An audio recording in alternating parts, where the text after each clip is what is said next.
출발된 사이트 2부 시작하겠습니다. 시청자 여러분 안녕하세요. 여도은입니다. 네, 안녕하세요. 최인입니다. 네, 우리가 쉬는 사이에 중동발 불확실성이 다시 한번 수면 위로 올라오면서 시장은 미장이 하락을 했습니다.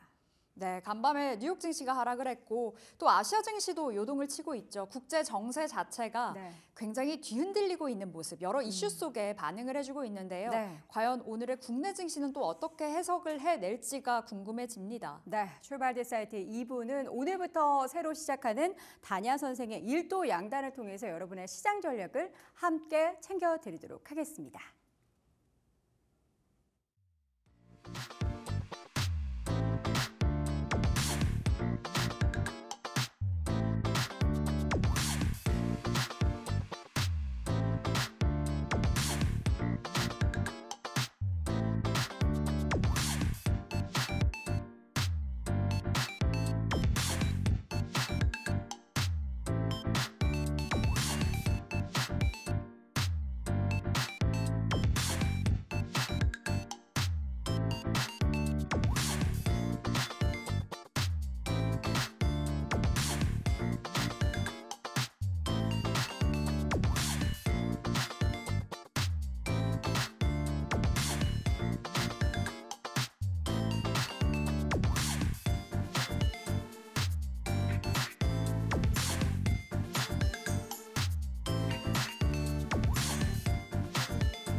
네, 단양 선생의 일도 양단 딜사이트S 단양 선생 연결되어 있습니다. 안녕하세요. 네, 네, 안녕하십니까. 반갑습니다. 앞으로 이 시간을 통해서 우리 국내 시장 투자하시는 분들께 미국 시장 또 아시아 증시 정리해드리고 국장 간밤에 또 무슨 일이 있었는지 또 새벽 사이에 있었던 일들 모두 좀 함께 정리해 보도록 하겠습니다. 일단 밤사이 미국 시장은 좀 하락을 했네요. 일단 어제 우리 시장은 휴장이었어요. 어제 새벽에는 미국 시장이 모두 상승 반전하는 그런 모습인데 오늘 시장, 미국 시장의 3대 지수 모두 하락했던 배경은 크게 두 가지예요. 파월이 말했으니 추가 빅컷은 없을 것이다. 그래서 시장에서는 빅스텝에 대해서 두 번 기대했는데 이제 한 번으로 마무리될 것이라는 실망감이 있었고 네. 그리고 오늘 이제 새벽에 많이 나온 부분이 이제 이란이 이스라엘을 공격해서 180여 발의 미사일을 발사했다. 즉 중동 확전에 대한 우려감들이 부각되고 있다라는 거예요. 아울러서 그동안 미국 경제는 연착륙이 기대된다. 이러한 상황에서 9월 제조업 PMI가 예상치보다 낮게 나오면서 시장의 하락이 불가피한 그런 상황이고 단기적으로 지수가 큰 폭의 상승을 보였기 때문에 실망 매물이 나오는 그런 상황들 볼 수 있었다라는 거예요. 그래서 이제 미국 시장을 보면 이제 금리나 즉 빅컷에 대한 기대감은 어느 정도 지수에 충분히 반영돼 있다. 이제부터는 본격적으로 기업들의 실적과 경제 지표, 특히 실업률 지표가 지수의 향방을 가늠할 수 있는 그런 배경이 되지 않을까 이런 말씀드리고 싶고 이런 것들이 이제 종합적으로 반영되면서 하락 섹터들이 굉장히 많았어요. 그 중에서도 이제 강세를 보였던 섹터들을 본다면 전자생거래 쪽이 강세를 보였고 특히 전쟁 이슈, 중동 확전 이슈가 부각되면서 방산 기계와 석유, 전력 섹터들이 움직였고 또 전쟁하면 같이 움직이는 게 곡물이죠. 곡물 관련주들이 일단 움직였다는 것도 우리 시장에 그대로 반영될 수 있고 반대로 전쟁에 대한 위험 그러면서 그동안 강세를 보였던 암호화폐 특히 비트코인이라든가 이런 쪽들의 낙폭이 두드려졌고 그다음에 반도체, 전기, 수소차, 모바일, 헬스케어 섹터들이 약세를 보였다라는 거예요. 그러면서 지금 보면 이러한 시점에서도 급등락이 나왔던 특징주들을 보면 스페이스X와 로키드 마틴 당산 쪽이죠. 그리고 마라톤 오일이라든가 엑슨모빌 같은 원유 관련주들의 강세를 보였고 분식회계 이슈가 불거졌던 슈퍼마이크로테크가 급락이 나왔고 리비안과 루시드, ARM, 모더나, 솔라엣지, 엔비디아 섹터들이 크게 하락하는 그러한 모습을 보였습니다. 네, 뉴욕 증시 리뷰 도와주셨습니다. 간밤 중동발 악재 속에 흔들렸던 뉴욕 증시. 앞으로 이번 주에 있을 고용 데이터가 굉장히 중요하다 말씀 주셨는데 아시아 증시는 어떻게 봐야 될까요? 어제 아시아 니케이는 그래도 반등이 나와줬고 중국 증시가 너무나 좋았습니다. 어떻게 살펴보셨나요? 일단 지금 니케이 지수는 전일 큰 폭의 하락세를 보이는 것에 따른 반발 매수세가 유입되는 그러한 상황이었어요. 특히 이제 아직까지 미국의 금리 인하에 대한 기대감이 있었고, 그다음에 8월 소매 판매가 예상치보다 높게 나온 경제 지표가 좋게 나와서 이제 반등 요인이 됐는데 가장 컸던 부분들은 이시바의 친정권 정책에 대한 경계감이 너무 도드라지면서 지난 그 9월 30일 낙폭이 크게 나왔거든요. 이시바의 정책이 엔화는 강세 전환해야 되고 금리는 올려야 된다. 이런 부분 때문에 시장이 과민 반응하는 그런 모습을 보였었죠. 그러면서 엔화가 강세 전환됐어요. 그래서 수출주들이 급락했다가 이제 반등 보였고 엔화가 강세가 되면 시장에서는 어떤 우려감이 있냐면 지난 8월 5일 블랙 먼데이 즉 엔캐리 트레이드 물량들의 출회가 전 세계 자금 시장에 혼란을 초래할 것이다. 이런 부분들이 나왔었거든요. 그래서 이런 것들이 이제 낙폭이 컸던 그런 상황에서 이제 이시바의 정권 정책도 급격하게 갈 것보다는 점진적으로 갈 것이라는 이런 기대감으로 인해서 반발 매수가 유입됐고 중국은 이런 시장 보지 못했어요. 약 190조 원의 유동성을 공급해서 경기를 부양하겠다. 요 말 한마디 때문에 중국 증시는 개별 종목만큼 지난 9일 9거래일 동안에 무려 지수가 30% 이상 급등하는 그러한 모습을 보여줬거든요. 특히 190조 투자가 인프라 투자에 집중될 것이다. 또 추가적으로 인프라 투자에 대한 정부의 예산 집행이 기대될 것이다. 그래서 중국 시장의 가장 큰 아킬레스건이었던 부동산에 대한 안정화 기대감이 나오니 부동산 섹터들도 강한 그런 모습 보였거든요. 하지만 이제 경기 부양에 대한 이슈는 어느 정도 지금 충분히 반영됐다. 그래서 지금 미국과 유럽연합과의 무역 분쟁, 그다음에 관세 부분, 이런 부분들, 그다음에 중국의 경제 지표가 지금 좋지 않게 나오고 있는 그런 상황이거든요. 그래서 경기 부양에 대한 기대감은 어느 정도 반영됐기 때문에 중국 증시 역시도 국경절 연휴 이후에는 하락 압력을 받지 않을까 이렇게 생각합니다. 네. 자, 이 가운데 지난 월요일장 국내 증시 같은 경우에는 장 초반 대비해서 후반장 좀 더 밀리면서 지수의 하락세가 나타났습니다. 오늘 대비하기 위해서 정권의 특징 한번 짚어볼까요? 지난 금요일 국내 시장은 이제 크게 두 가지 이슈가 나왔어요. 엔화 강세 전환되면서 엔캐리 트레이드가 청산이 증가될 것이라는 것이 장 오후장 나왔고, 그 다음에 중동의 확전 우려가 계속적으로 나왔거든요.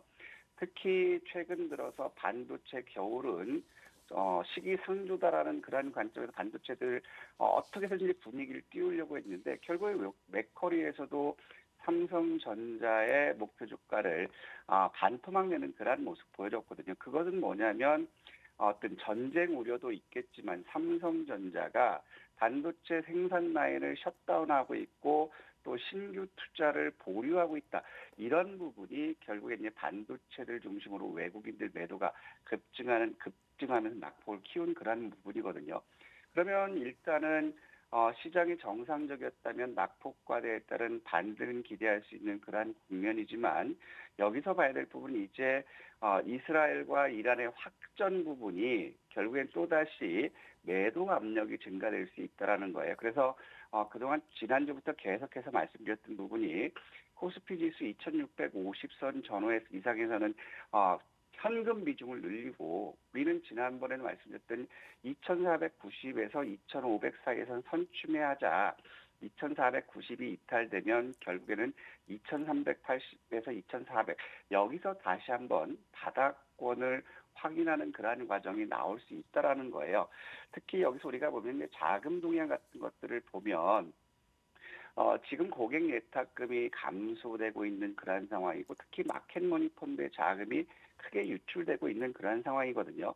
그러면서 지금 신용융자는 증가되는 그러한 부분, 즉 증시로 유입되는 유동성까지 감소되는 그러한 국면이기 때문에 시장의 탄력, 상승 탄력은 떨어질 것이고 외국인들이 반도체들에서 집중 매도했을 때 시장은 하방 압력은 있다라는 거죠. 그래서 2,650 전후에서 매도한 거는 우리가 2,490, 2,500선에서 선침에 대기하자라고 말씀드렸던 전략들이 지금은 그대로 유효하다 이런 말씀드리고 싶고 하지만 이런 상황에서도 그동안 낙폭이 컸던 섹터들에 대해서는 이슈가 됐을 때 급반등 나오는 그러한 모습들을 보여주고 있죠. 메타버스 섹터도 장기 낙폭과대해서 반등이 나오고 있는 그러한 모습이고 인공지능 역시도 같은 맥락이에요. 자율주행도 같은 맥락이고 그렇기 때문에 이슈 섹터들은 이제 중소형 주도들은 매수가 유입될 수 있다. 그래서 안정적으로 보수적인 분들은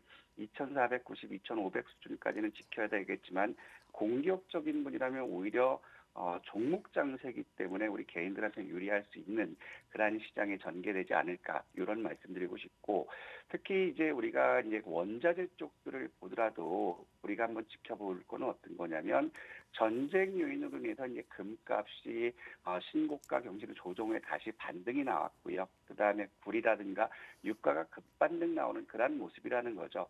그러면 이제 곡물 가격까지 같이 움직이고 있어요. 그렇다면은 이제 시장은 이제 전쟁 관련 이 이슈가 사그러들 때까지는 전쟁 관련 이슈들이 움직일 수 있고 특히 이제 주목할 거는 여러분들한테 비트코인의 주가 움직임을 계속해서 보자고 말씀드렸어요. 비트코인의 움직임이 나스닥 기술주의 지수 그 추이와 유사하게 움직일 때 이런 말씀드렸는데 그래서 비트코인은 65,000달러 이상에서는 우리가 매수 관점이 아니라 매도 관점이라고 말씀드렸고 우리가 기다려야 되는 관점은 55,000달러 이하에서만 우리가 매수 관점 접근하자고 했던 부분이거든요. 그러면 지금 비트코인 역시도 66,000달러까지 갔던 부분이 이제 61,000달러가 깨진 그러한 국면이면 결국에 나스닥 기술주 중심의 나스닥도 숨구르기가 나올 수 있는 그러한 국면이기 때문에 원자재까지도 우리가 한번 지켜보면 좋지 않을까 싶습니다.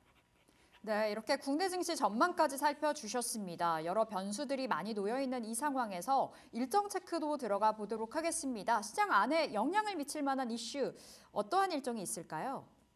아무래도 이제 제일 큰 부분들은 그 시장의 주가에 직접적인 영향을 미치는 것들이에요. 오늘부터 앞으로 향후 지속될 건데, 일정을 잠깐 말씀드리기 전에 우리 투자자들이 미국 주식 중에서 M7 관련 주들에 대해서 우리가 계속해서 주시를 하자 이런 말씀을 드리거든요. M7이 반등하면 미국 증시도 상승하는 그런 양상들을 보여주고 있기 때문에 그래서 지금 보면 M7 관련주들은 최근 박스권에서 움직였다가 박스권 상단을 돌파해서 어제 그제 금요일과 목요일 소폭 조정을 보여주고 있는 그러한 모습들을 보였어요. 하지만 박스권 상단 돌파 후에 조정을 받더라도 박스권 상단 지지를 받으면 미국 시장 역시도 지금은 바로 꺾이는 건 아니라는 거거든요. 왜냐하면 이제 금리 인하 시점 그게 주가가 마지막으로 이제 상승할 수 있는 모멘텀이 될 수 있기 때문에 그런데 이런 상황에서 우리가 M7에서 지켜봐야 될 부분들은 메탈을 한번 주가를 봤으면 좋겠어요. 메탈을 보면 결국에는 신고가를 경신했다는 지금처럼 시장이 안 좋은 상황에서 신고가 경신 후에 아직까지 신고가를 장중 돌파하는 그런 모습이라면 메타에서 나오는 지금 스마트 글래스 이 부분이 이제 주가 상승의 모멘텀이 될 수 있다라는 거죠. 그렇다면은 지난주 초반에 강세를 보였던 메타버스, XR, VR 섹터들도 아직 추세가 모멘텀이 살아있다라는 것. 그러면 우리가 이렇게 시장의 조정을 벌였을 때는 그런 섹터들을 한번 지속적으로 봐야 될 거고, 그 다음에 알파벳을 봤으면 좋겠어요. 알파벳도 이쪽에 챗 GPT에 대한 투자 부분이 이제 굉장히 부진하고 성장이 안 좋을 것이라는 얘기 나오면서 전저점을 이탈하는 모습 보였지만 최근 들어서 챗 GPT에 대해서 투자를 확대하겠다 이런 요인들 때문에 직전 고점까지 이제 반등 나왔거든요. 박스권 상단의 저항을 받고 있는 모습이에요. 그렇다면 알파벳 역시도 이제 작은 보면 약 160불대를 깨지 않는다면 알파벳 인공지능 섹터도 한번 그동안 장기 소했기 때문에 반등이 나올 수 있다는 거죠. 그러면 인공지능 섹터도 아직까지 추세가 살아있다라는 것이고, 그 다음에 우리가 봐야 될 게 엔비디아예요. 앞으로 미국 나스닥이라든지 필라델피아 반도체 지수를 이끌어가는 게 엔비디아인데, 엔비디아도 말씀드렸던 부분이 우리가 지금 92불 때라면 우리가 매수를 해야 될 거고 125불 때는 일단 매도 관점으로 접근하자. 그리고 여기서 우리가 다시 기다릴 거는 92불에서 100불 사이에서는 매수 관점이고 125불까지는 박스권으로 보자고 했거든요. 그래서 지금 현재 보면 이런 이슈가 있기 때문에 엔비디아 역시도 114불대를 깨진다면 나스닥도 틀림없이 흔들린다라는 거고, 이의 영향은 국내까지도 영향을 미친다는 거죠. 그러면 반도체 섹터들은 지금 상황에서는 우리가 관심을 둘 섹터는 아니라는 게 나오고, 그다음에 테슬라를 보면 장중에 5%까지 급락하는 그런 모습 보였거든요. 주주들이 테슬라의 자율주행은 사기다라고 해서 소송을 냈지만 주주들이 패소했다라는 거죠. 즉 테슬라 같은 경우는 자율주행 택시, 로봇 택시가 10일 날 공개 예정이라는 거예요. 그러면 소송건으로 해서 장중에 급락 나왔지만 바로 복구되는 그러한 모습이라면 자율주행 로봇택시 일종은 살아있다라는 거예요. 그래서 지금 같은 상황에서 우리가 집중적으로 미국 시장을 봤을 때 연계된 관련 국내 섹터들 역시 아직까지는 살아있다라는 것, 그 부분을 여러분들께서 잘 지켜봤으면 좋겠고, 이제 오늘부터 앞으로까지 이제 주식 관련 일정이라든가 정부 일정에서 주가에 밀접하게 영향을 줄 수 있는 것들 보면, 첫 번째로는 부산국제영화제예요. 11일까지 연계됐는데 지난주 금요일 이 이슈로 해서 관련 미디어 콘텐츠들이 급등하는 모습 보였다 쉬어가고 있는 그런 국면이거든요.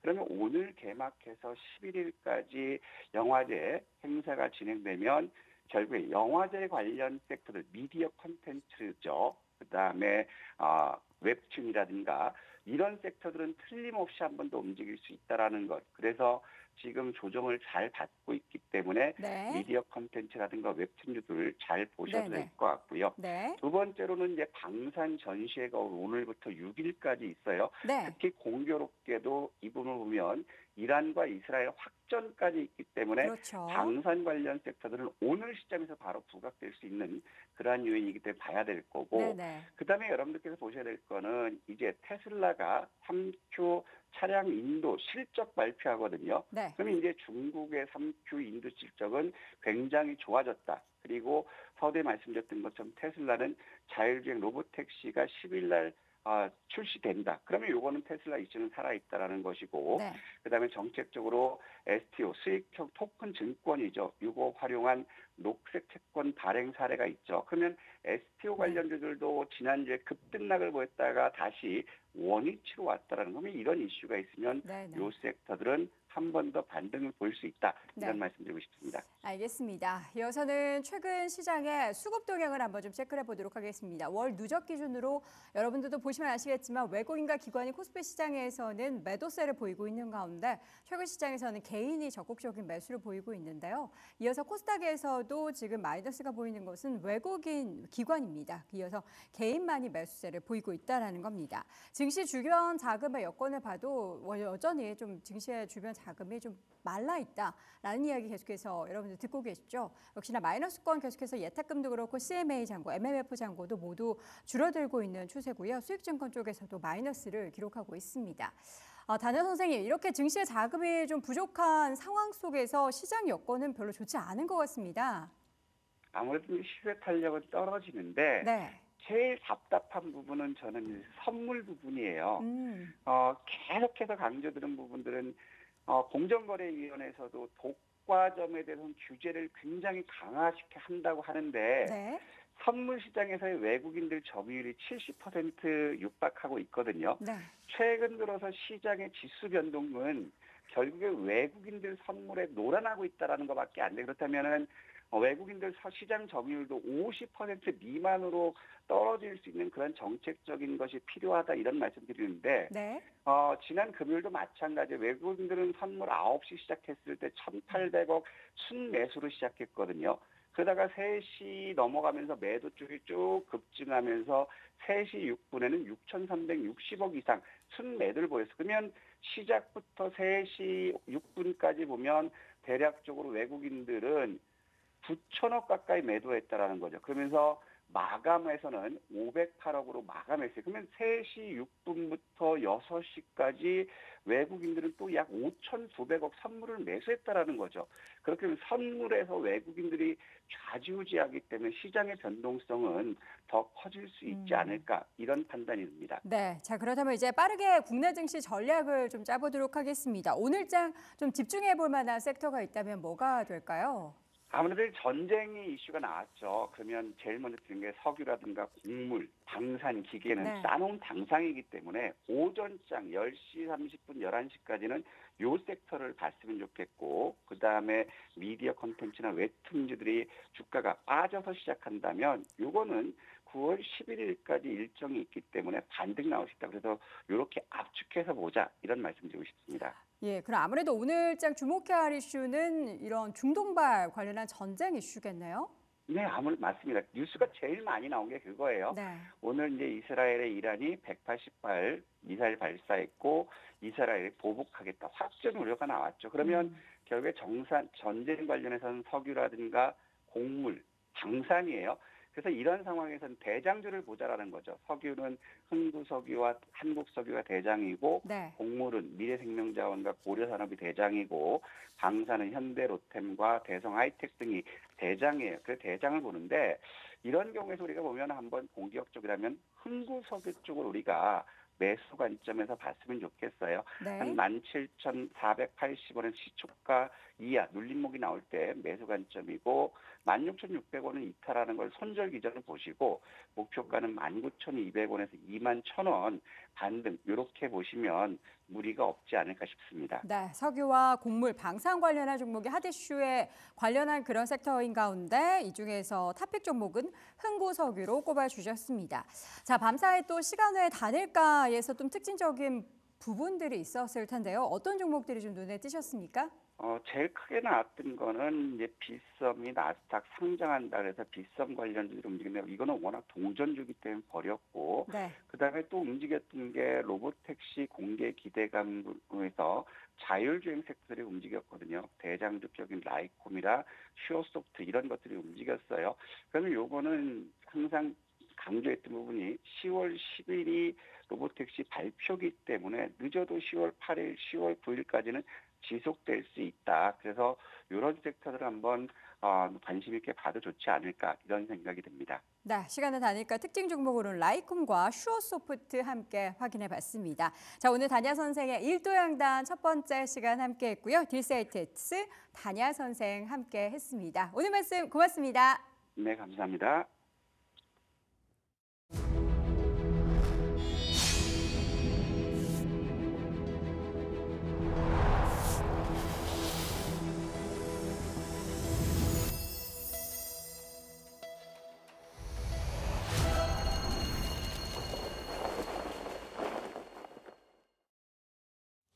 네, 문서진의 찍설 함께하겠습니다. 타이탄 파트너스 문서진 대표 나오셨습니다. 어서 오세요. 네, 안녕하세요. 네, 대표님 나오셔서 월요일인 줄 착각했어요. 수요일이죠. 우리 매주 월금 함께할 수 있습니다. 자, 시장에 여러 가지 변수들이 너무나 많아진 것 같습니다. 우리가 쉬는 동안에 또 한 번의 중동 리스크가 불거지면서 시장에 걱정이 좀 생겼거든요. 네. 시장 어떻게 바라볼까요? 요즘 같으면 이제 시장 보면서 좀 야속하다는 생각이 좀 듭니다. 물론 뉴욕 증시를 하시는 분들은 그렇게 크게 신경 안 쓰실 것 같은데 국장을 많이 하시는 분들은 좀 그렇죠. 이제 왜냐하면 시장 좋을 때는 휴장 해버리고 시장 안 좋을 때는 또 지금 이제 또 개장을 하니까 아무래도 좀 쉽지 않을 것 같다라는 생각이 들고 오늘 이제 개장하는 분위기에서 사실 이제 뉴욕 증시가 하락은 워낙 뉴욕 증시 같은 경우는 최근에 많이 반등을 했기 때문에 이미 그 익스트림 그 그레이드 구간까지 진입을 했어요. 그러니까 과매수 구간까지 진입을 했거든요. 네. 근데 이제 중요한 건 어차피 기술적인 눌림목이 나올 만한 구간인데 이제 거기에 이제 이 중동발 리스크까지 터지고 그다음에 이제 동부 그 항만 노조 파업 관련 이슈까지도 나오다 보니까 이게 이제 마치 크게 좀 시장이 좀 그러니까 확전되고 뭐 시장이 새로운 또 악재로 작용하는 거 아니냐라고 걱정하시는 것 같긴 한데요. 오늘 지금 이란에 또 성명 낸 거 보니까 뭐 일단 이란이 이스라엘이 공격 안 하면 우리도 이제 안 하겠다라고 한 거잖아요. 네. 그러니까 이란은 지금 좀 이렇게 이래저래 좀 힘든 것 같긴 해요. 왜냐하면 어쨌든 그 본인들의 이제 흔히 말하는 맹주 이란의 그러니까 이 중동의 맹주로서 면은 서야 되잖아요. 하마스도 지금 괴멸되고 있고 그렇죠. 그다음에 헤즈볼라도 괴멸되고 있는 상황에서 가만히 있을 수는 없는 상황에서 뭔가는 해야 되는데 또 뭔가를 적극적으로 하자니 지금 국내 내부적으로도 안 좋거든요. 왜 지금 안 그래도 우리도 지금 힘들어 죽겠는데 왜 남의 나라 전쟁에 자꾸만 끼어드냐라고 하면서 내부적으로도 지금 굉장히 안 좋은 분위기예요. 근데 그렇다고 해서 또 손 놓고 있을 수는 없으니 뭐 어쨌든 뭐 적당한 액션을 취하고 있는 것 같긴 한데요. 제가 보기에는 이란이 아주 적극적으로 이스라엘을 공격하진 않을 것 같고요. 네. 이스라엘도 지금 당장에 이란과의 대립각을 세우진 않을 것 같습니다. 그 헤즈볼라 관련 이거를 어느 정도 마무리하고 나서 그 다음에 뭔가를 하지 않을까라는 생각이 들어서 당장이 중동발 리스크가 커지진 않을 것 같고요. 네. 그다음에 동부 항만 노조 파업과 관련된 부분도 이게 장기화만 안 되면 큰 문제는 안 되는데 장기화 안 될 것 같긴 해요. 왜냐하면 다음 달이면 대선이에요. 바이든 대통령이 이걸 장기화로 놔두었을 때 유리할 게 없어요. 민주당 입장에서. 그러면 제가 보기에는 그러니까 법을 발의해가지고 결국에는 이제 한 80일인가요? 제가 정확하게 모르겠는데 60일인가? 아무튼 일을 하면서 파업을 하게 하는 게 있거든요. 네. 협상을 하게 하는 거. 그걸 발의할 가능성이 높다. 그래서 장기화는 안 될 것 같다. 그래서 지금 현재 오늘 시장을 좀 글로벌 증시를 좀 흔들었던 이슈는 제 개인적인 생각에는 단기적인 이슈. 어차피 뭐 조정을 줄 수 있는 구간에서 나왔던 예. 이슈라고 생각이 듭니다. 알겠습니다. 중동 리스크가 좀 불거졌는데 어느 정도 제한적인 흐름 보여줄 거다라고 말씀 주셨고 지금 미국 항만 파업 또한 좀 장기화만 되지 않는다면 그렇게 큰 영향은 없을 거다 쪽으로 풀어주셨는데 지금 채팅창에 우리 장충동님께서 궁금하셨나요? 봐요. 금투세 폐지로 가닥이 잡혔다는 뭐 기사가 좀 있었다는 이야기가 있습니다. 어떻게 좀 파악을 해봐야 될까요? 뭐 일단 그 지금 국장에 호재성 제로가 없잖아요. 금투세가 폐지되어야만 뭐가 나올 것 같아요. 뭐 아무래도 그 기다리는 분들이 많은 것 같아요. 기다리는 분들이 많은 것 같고 저 주변에 이제 PB 분들이랑 이야기를 해봐도 네. 금투세 폐지되면 다시 들어오겠다라는 흔히 말하는 큰 손들이 꽤 있다라고 하는 거거든요. 예. 그것만 보더라도 뭐 코스피는 사실 잘 모르겠지만 코스닥 쪽은 확실하게 숨통이 튈 수 있는 재료는 된다. 그리고 지금 현재 코스닥은 상대적으로 굉장히 오랫동안 눌려왔거든요. 그리고 이제 우리는 중국의 급등을 받잖아요. 네. 그럼 우리도 충분히 코스닥에서는 저런 흐름이 금투세가 만약에 폐지가 나온다면 될 가능성은 높다라고 보고 있습니다. 근데 뭐 물론 뭐 저는 개인적으로 폐지가 되는 게 맞다라고 보지만 예. 뭐 유예라도 돼주면 그게 어디겠나라는 생각이 듭니다. 그렇죠. 근데 지금 뭐 이거 민주당 지도부 분위기를 오늘 보니까 뭐 유예를 하면 또 2년 후에 또 이게 흔히 말하는 이제 정치적인 아젠다 쌓이면서 진다라는 거죠. 그래서 아예 그냥 폐지를 해버리자라는 쪽으로 나오니까 나쁘진 않을 것 같다. 왜냐하면 사실 지금 현재 지도부 그러니까 이재명 대표 지도부 체제에서는 사실 금투세는 본인들의 아젠다는 아니었거든요. 이거는 네. 흔히 말하는 문재인 정부 때의 아젠다라서 크게 이걸 뭐 본인들이 끌고 갈 이유는 사실 없긴 했었어요. 근데 아무튼 뭐 일단은 뭐 결과는 보긴 해야 되겠죠. 4일 맞아요. 4일이요. 예, 결론 낸다고 하니까 그때 제가 보기엔 좀 좋은 결과 나왔으면 좋겠다라고 네. 생각이 듭니다. 진짜 시장에 웃을 만한 재료가 하나 나왔으면 좋겠습니다. 지금 유예에서 폐지로 가닥이 잡히고 있다. 오늘 기사가 조금 전에 나왔거든요. 4일에 의회 총회에서도 결론이 난다고 하니까 시장에 호재성 이슈가 탄생될지도 살펴보도록 하겠습니다. 자, 먼저 시장 안에서의 특징주부터 점검 들어가 볼게요. 첫 번째로는요. 타이거 차이나 전기차 솔렉티브를 가져와 봤습니다. 확실히 이제 중국 경기 부양책을 발표하면서 관련주들의 흐름이 심상치가 않습니다. 이 종목은 어떻게 봐야 될까요? 제가 이제 중국 경기 부양을 이야기를 하면서 중국이 이번 정책으로 인해서 그때 제가 말씀드렸잖아요. 그 그 자존심을 꺾은 티니핑이라고 해서 네. 제가 시진핑이 예, 자존심을 꺾었다라고 이야기를 드렸잖아요. 그래서 어쨌든 경기 부양이 나올 때까지 부양이 될 때까지 아주 적극적인 공격적인 이 드라이브를 걸 것 같다라고 말씀을 드렸고, 물론 이게 추세적으로 흔히 말하는 경기 성장으로 다시 진입을 할까 싶지는 않습니다. 지금 나오는 대부분의 정책들은 대부분 다 내수 활성화 이 부분이고요. 결국은 중국이 구조적인 성장을 다시 가려면 그러니까 미국과의 대립각을 흔히 말하는 이제 해결을 해야 됩니다. 그렇지 않으면 구조적인 성장은 좀 어려운데 네. 그럼에도 불구하고 어쨌든 경기 침체에서 최소한 회복 정도는 만들어줄 수 있는 환경은 나온 것 같아요. 그리고 이걸 이제 시장에서 지금까지는 의심을 했는데 이제는 의심을 안 하는 것 같아요. 그러다 보니까 아주 적극적으로 지금 중국 쪽으로 자금이 들어오잖아요. 네. 그리고 중국은 그러니까 우리 흔히 말하는 덤머니가 지금 들어올 가능성이 스마트 머니가 아니라 덤머니. 네, 덤머니. 그러니까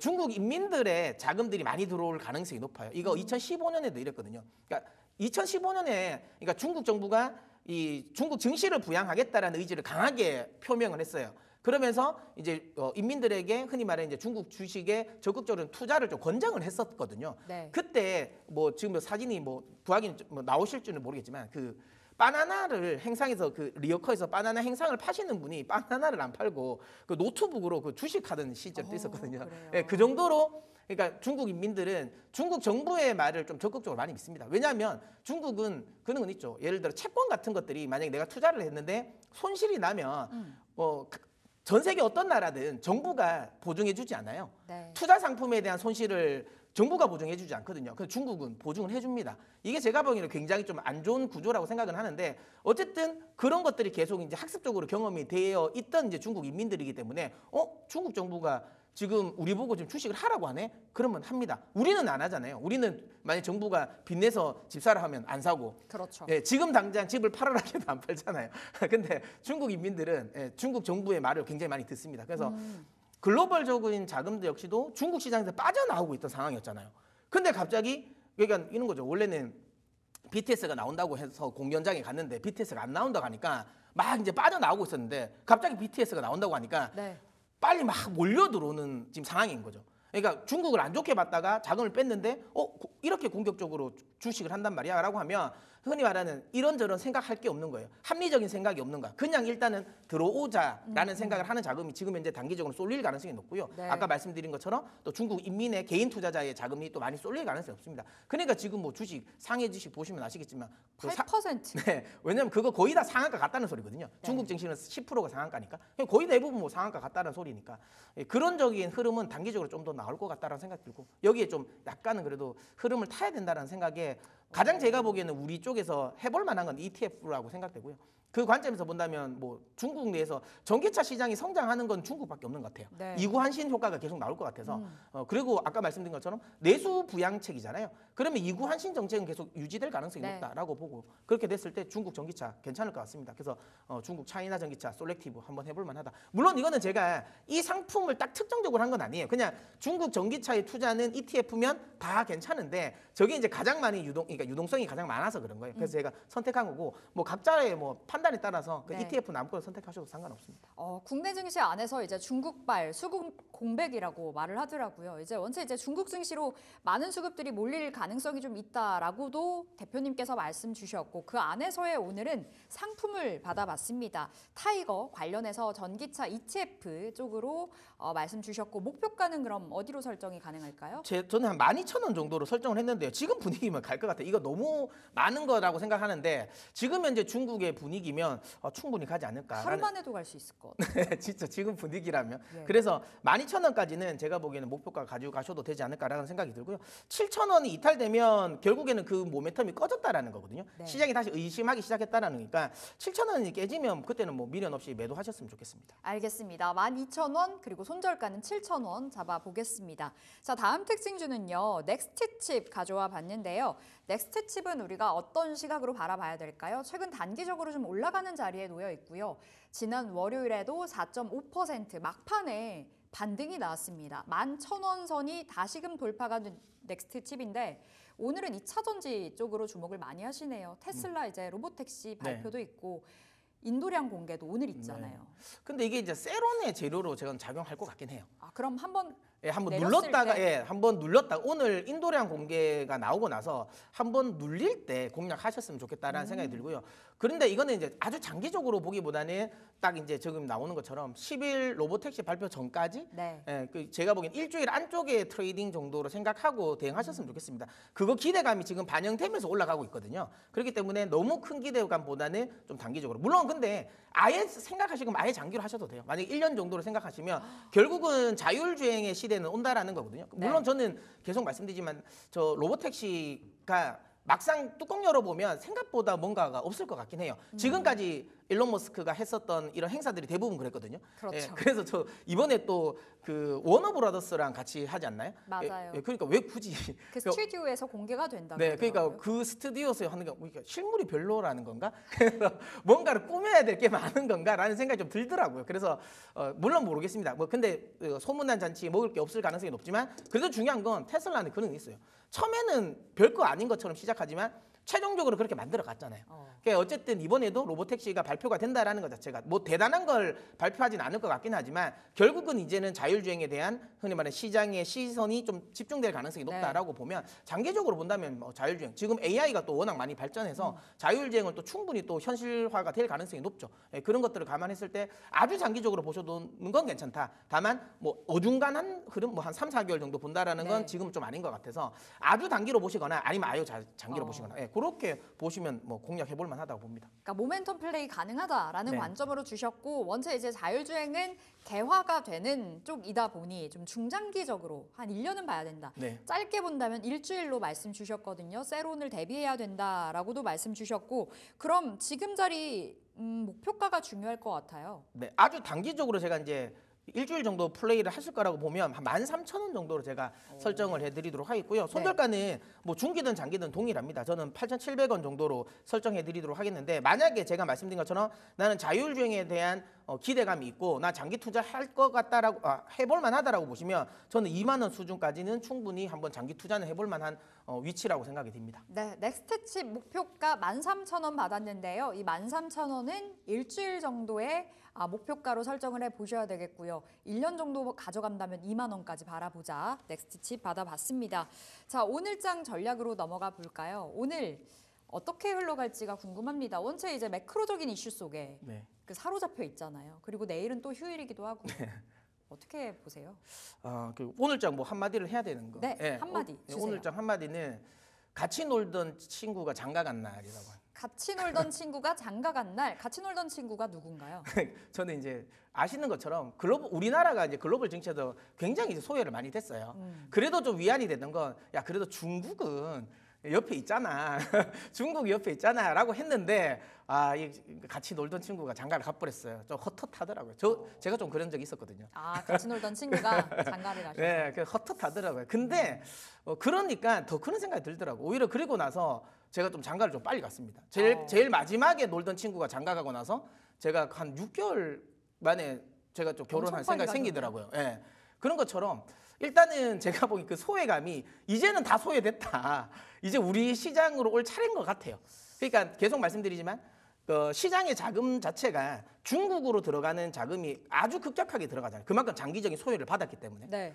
우리도 저는 그럴 것 같아요. 그러니까 우리가 매크로적인 환경이 안 좋았다. 그러니까 우리의 기업들의 펀더멘탈이 안 좋아서 이렇게 조정을 준 거라면 제가 보기에는 뭐 시장에 수급이 안 들어올 가능성이 높죠. 근데 저는 그런 것보다는 상대적으로 그러니까 우리나라만의 메리트가 없긴 했다라는 부분인데 저는 이 부분은 금투세가 폐지라든지 유예가 되면 충분히 저는 이거는 만회가 된다라는 생각을 하고 있고요. 그리고 결국에는 중국까지 올라가는 상황에서 지금 중국도 돈을 풀고 있고 미국도 돈을 풀고 있습니다. 유동성이 넘쳐나는 구간에서 돌다 보면 결국은 신흥국에서 안 올라간 게 어딜까라는 걸 찾을 것 같아요. 누가 장가를 안 갔나 볼 것 같아요. 그럼 한국이죠. 네, 사실. 그것밖에 없어요 지금.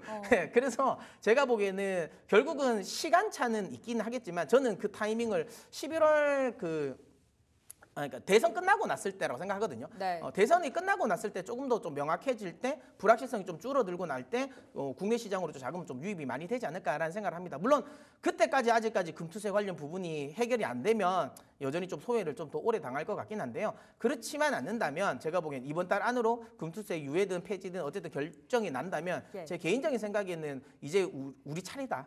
우리 차례가 오지 않을까라고 생각을 합니다. 알겠습니다. 우리 국내 증시로의 또 수급 컴백을 기대를 해볼 수 있을 대목인 것 같고요. 채팅창에서 우리 입맛변태님께서 친구가 장가 간 날이면 명복을 빌어줘야 된다. 어떻게 보세요? 명복 빌어줘야 되나요? 아닙니다.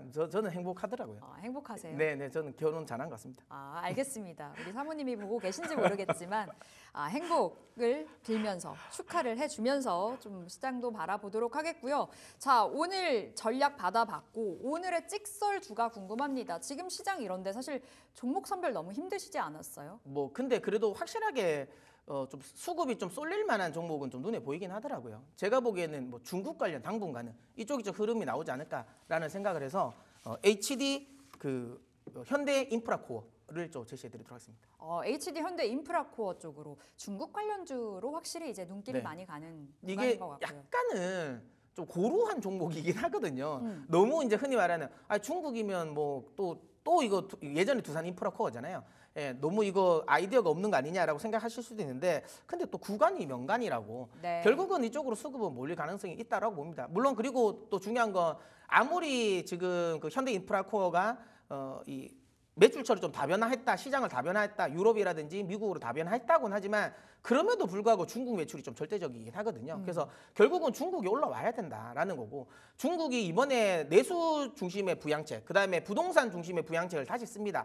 결국은 부동산이 다시 살아난다라는 것 자체가 또 이제 이 현대 인프라코어의 그 굴삭기, 중국 굴삭기 판매량을 올릴 수 있는 요소다라고 생각이 듭니다. 그래서 최악은 지난 것 같아요. 최악은 지난 것 같은데 모멘텀이 없었다. 그래서 계속 옆으로 좀 횡보를 하고 있었던 상황인데 이번에 이제 중국 관련 모멘텀이 좀 발생했기 때문에 조금은 모멘텀을 받지 않을까라는 생각을 합니다. 물론 구조적인 상승을 할 수 있을까라는 부분은 여전히 좀 의문이긴 해요. 아직까지는 조금 더 흐름을 봐야 되겠지만 그래도 제가 보기에는 중국 모멘텀 플레이는 충분히 가능할 거라고 봅니다.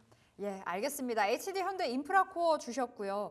채팅창이 난리가 났어요. 네. 뭐 명복이 나와서 아까 일본 이야기도 나오던데 돌싱은 일본 증시라고 하는데 이렇게 리액션이 좋으시니 할 맛이 나네요. 그런가요? 네, 돌싱은 일본 증시. 일본 증시는 지금 총재 자민당 선거 결과 이후에 네. 좀 막 뒤흔들리잖아요. 일본 증시는 어떻게 바라보세요? 근데 이제 그런 생각은 있어요. 그러니까 그 이시바 총리라고 이제 말씀을 네. 하겠습니다. 이시바 총리가 어쨌든 총리가 안 됐으니까 저는 정책을 쓰죠. 이야기를 하는데 실제로 총리가 되면 그렇지는 않을 겁니다. 자리가 사람을 바꿀 거라 보고 있고요.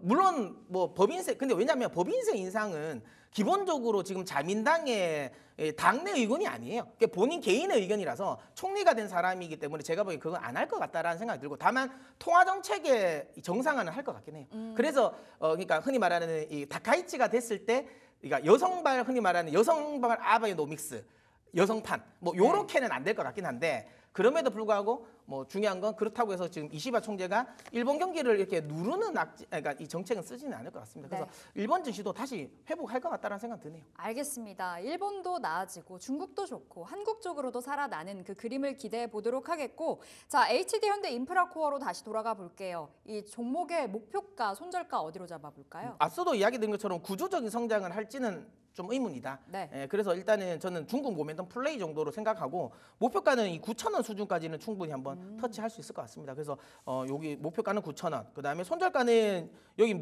여러분도 보이시는 것처럼 6,500원이 깨져버리면 이 밑은 4,000원 구간이거든요. 네. 그래서 제 개인적인 생각 이건 좀 쉽지 않다. 그래서 일단 리스크 관리 차원에서 6,500원 이탈되면 매도, 6,500원 이탈되지 않으면 9,000원까지는 한번 목표가 노려보셔도 될 것 같습니다. 알겠습니다. 목표가는 9,000원, 손절가는 6,500원, HD 현대 인프라코어 오늘의 찍설주로 챙겨가시면 되겠습니다. 자, 타이탄 파트너스 문서진 대표 함께했습니다. 말씀 고맙습니다. 네, 여돈의 주식 이야기 여의주 돌아왔습니다. 이제 우리는 10월에 이제 첫 거래일을 이제는 맞이하는 그런 순간에 놓여 있죠. 4분기의 첫 시작 그리고 그동안 1년 사이에 1, 2, 3분기에 내 수익률이 별로 좋지 못했다면 4분기에 열심히 투자를 해서 한번 올해 만회를 해보겠다 하시는 분들도 계실 거예요. 그래서 오늘 여의주에서는 이런 주제로 이야기를 나눠보겠습니다. 4분기 내게 수익률을 안겨줄 섹터는 과연 무엇일까? 여러분은 지금 포트폴리오에 어떤 업종을 담고 계실까요? 지금 시점에서 뭔가를 한번 바꿔볼까? 이제 수익이 이게 좀 났으니까 한번 팔아볼까? 혹은 마이너스가 너무 심한데 이거 뭘로 만회할 수 있을까라는 고민을 하실 거예요. 근데 그 고민은 여러분만 하시는 게 아닙니다. 전체적으로 수익률을 냉정하게 숫자로 한번 평가를 해봤습니다. 한번 지표를 보도록 할게요. 1, 2, 3분기 지나고 지금 4분기만 남아서 다들 이제 그 끝을 창대하게 만들려고 하는데 수익률이 여러분만 안 좋은 게 아니라 코스닥 전체 수익률을 보면요. 올해 마이너스 13% 기록을 하면서 주요국 중에서 꼴찌고요. 코스피 같은 경우에도 마이너스권을 기록하면서 20위를 기록했다라고 합니다. 정말 굴욕적이죠. 글로벌 증시의 등락률을 보면은 이 전쟁을 여전히 펼치고 있는 러시아보다 우리나라가 더 못한 겁니다. 러시아 시장이 올 한 해 지금까지의 수익률이 마이너스 10%인데 코스닥 같은 경우에는 마이너스 13%, 한국 코스피 같은 경우에는 거의 3% 마이너스를 기록하고 있는 상황이라서 네포트 수익률 지금 왜 이러지 하는데 여러분만 그런 게 아니라 대체적으로 평균적으로 이렇다라는 것을 생각해 보시면 되고요. 지금 시점에서 보면은 시장에서는 밸류업 관련한 지수가 9월 말에 이제 적용이 되는데 여기에 대한 기대감도 지금 뚝 떨어져 있어요. 그리고 일평균 거래량이 지금 5년 내 최저 수준까지 떨어져 있기 때문에 이 종목이 좀 좋았다면 수급이 우르르 몰려서 올라갔다가 다시 좀 올라가나 싶으면 다른 섹터로 또 돌아서고 하면서 수급의 공백이 영향을 또 미치는 그러한 또 안타까운 현실을 마주하고 있습니다. 향후 시장에 대해서 여전히 상반기에 좋았던 바이오 그리고 방산, 화장품이나 엔터, 조선 중에 주도주가 될 것이다. 사실 뭐 주도주라고까지 하긴 좀 그렇고 시장에서 그래도 수익률 선방이 나타날 것이다로 전망이 되고는 있는데요. 지금 10월 시장 같은 경우에는 11월 이제 드디어 미국 투표 대선을 앞두고 변동성이 여전히 나타날 것으로 우려가 되기 때문에 주의가 필요한 달이다. 혹은 이제 10월 같은 경우에는 평균적으로 미국 시장을 기준으로 봤을 때는 워낙에 좋았던 달이기 때문에 10월에 사서 세리메이 5월에 팔아라라는 경험도 있듯이 10월 시장은 대선을 앞둔 가운데 기대감에 오를 것이다라는 분석도 있습니다. 그렇다면 지금 여러 가지 섹터가 거론되고 있는 가운데 뭐를 공략해야 하나? 저는 이전에도 자주 이야기했었던 조선주에 대해서 한번 오늘 이야기를 해볼까 합니다. 잘 먹어던 조선주인데 그 눈물 닦고 이제 다시 한번 살 때다. 그러니까 조선주의 단기적인 하락이 좀 있었습니다. 물론 YTD 기준으로 보면 여전히 플러스권을 기록을 하지만 최근 5거래일 동안 주가가 하락을 좀 많이 했던 종목들도 눈에 띕니다. 삼성중공업이 6%, 뭐 HD현대미포도 6%, HD현대중공업도 5%대 하락을 했는데 이러한 조선주의 하락은 다양한 주변 여건들의 영향이 있었죠. 일단 후판 가격에 대한 인상 우려가 이 때문에 수주 경쟁의 격화가 같이 이제 두 가지 악재가 맞물리면서 조선주 지금 이 시점에서 괜찮을까? 그동안 좀 많이 올랐으니까 하반기에 약간 또 4분기 슬로우해지지 않을까? 좀 쉬어가지 않을까라는 그런 우려가 있습니다. 반동빈 종사 후에 관세가 부과가 된다면 그 후판에 대해서 톤당 10만 원 이상의 가격 인상이 있을 수 있다. 그리고 지금 중국에서 경기 부양책을 펼치면 당연히 수요가 늘어나기 때문에 철강 가격 올라갈 거고 그러면 철강 가격이 당연히 원재료로 쓰이고 있는 배 건조비도 올라갈 거다라고 합니다. 증권가에서는 중장기적인 실적 성장 가능성은 여전하기 때문에 사야 한다라고 이야기를 하고 있고요.